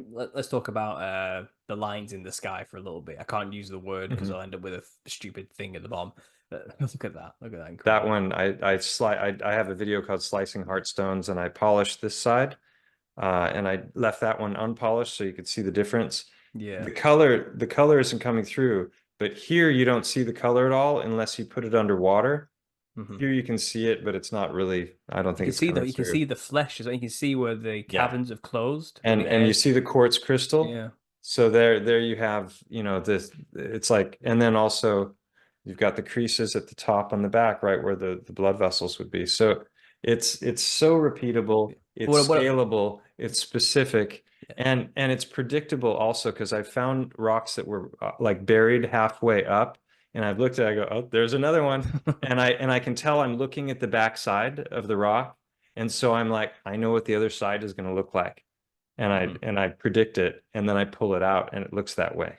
So Do you remember though that maybe you do, maybe you don't, but when people started noticing what was going on in the sky and these odd clouds were appearing that don't look like any cloud they've ever seen before you know it, science has an explanation for these, and they gave them a name, and they called them cirrus clouds. And these are caused when specific atmospheric conditions happen that create these string effects and so forth. And suddenly, a phenomenon which we know is caused by man, it now has a natural cause and effect explained in the they science even books. call them homogenesis, like human created. It's even in the Latin, but people But they don't have they done realize that that? they're Have they saying done that. that for you yet with your heartstones? Do they have a geological explanation specifically I for why have that a shape appears? 3-hour video on my channel. I sent these off to a prestigious laboratory in the US. Someone contacted me, wanted to have them analyzed and offered to pay me for them. And I was like, no, I just want the data.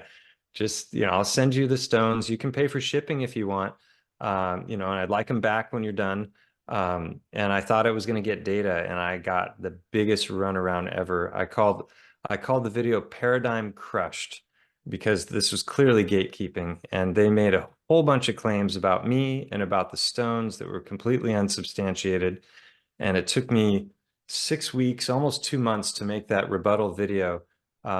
It's definitely worth watching, because you'll see what happens when some little guy working out of his office comes across some groundbreaking discovery, tries to go up against an entire ology. This is the kind of stuff you're going to be faced with, is a bunch of people that are saying, oh no, stunning Kruger and this, that, and the other. But so yeah, I guarantee it you though was that your Paradigm rocks. Crushed. It's definitely worth seeing if you've got the time. I bet you. I bet you will see I had in the next 90 I decade. had 90 minutes of audio, because they recorded the first call with me. And then they recorded the call between the two of them when they were going over and reviewing the findings. So I had 90 minutes of conversation that I created visuals for. So it wasn't just them with their Latin terms and their, know-it-all attitudes. I was showing, this is what they're claiming. Here it is. This is what it's called. This is what it looks like. Does that match what I sent them?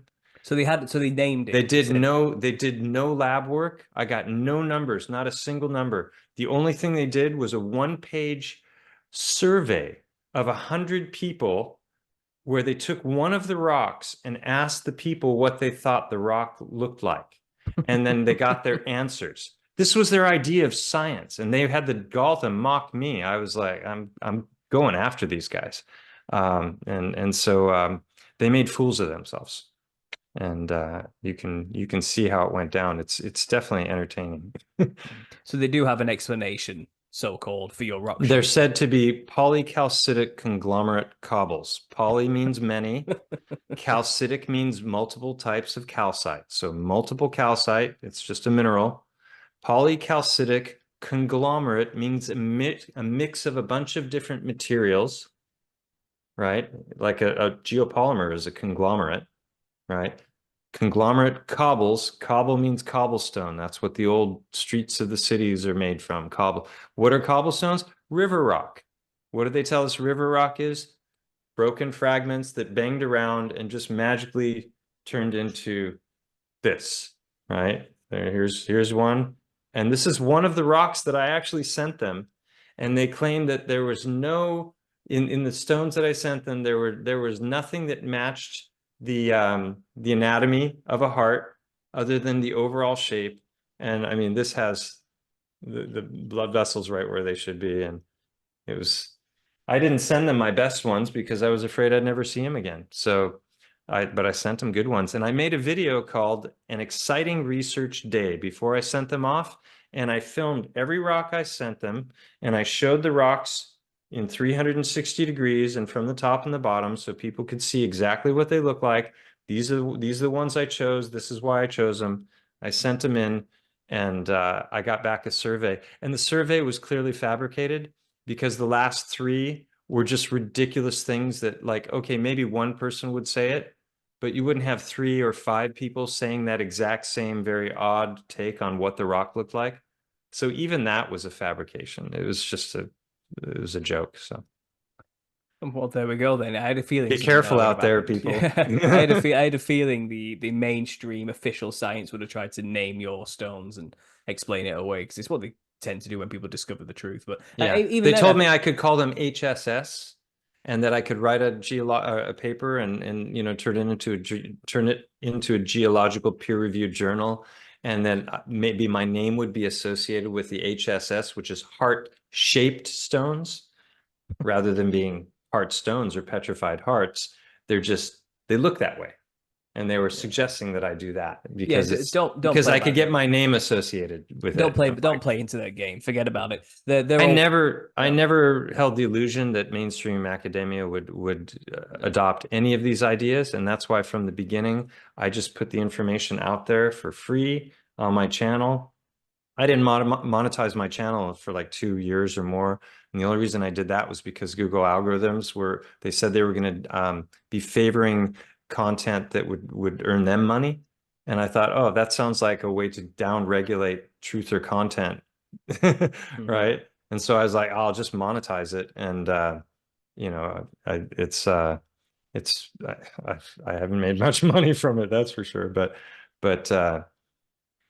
yeah, it was quite the experience to go through that. It's slimy of them. It's kind of like, well, maybe you should write a peer review up to our standards by our means and play our game, and then we might take you seriously as long as you capitulate to our version of events. It's kind of like, no, I'm just going to do my own thing in my own way and let the public decide. And they're scared of that. They're scared of that attitude. And I said ages ago, and it's kind of like you get these people, especially in Christian communities, who are trying to impress the academic or trying to play by their rules in a way. You know what I mean? It's kind of like, and it's kind of, I'm not one of those naive Christians. I'm a Christian who knows about space and all these type of things. You know, they try and do it that way, and they try and explain like Genesis from a mainstream scientific perspective, and try and there's a mainstream Christian PhD geologist he's done some great work, and he's talked about a lot of interesting stuff. His name is Andrew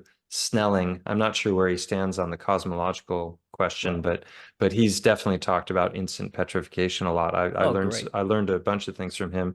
I've got a little 2-minute video on rapid petrification that's him talking on my channel.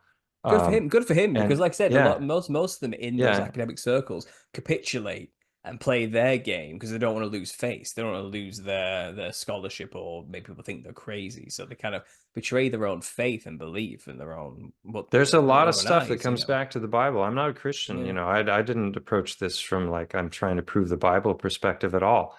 I'm open to the possibility that it may be real. And there's a lot when it comes to these apocryphal texts and different things that seem to be all lining up with mythology and with these ancient stories. So, but I want to come back to peer review real quickly, because that's said to be like, that's the best, that's the highest level of research. Double-blind, randomized, controlled trial, peer-reviewed. And what is peer review, really? It's a bunch of people with the same ideology who are reading something to determine whether it has merit. That's what we call a logical fallacy. It's called appeal to authority, right? They're the authority, and they're the arbiters of truth. They're the ones that decide what gets in and what gets out.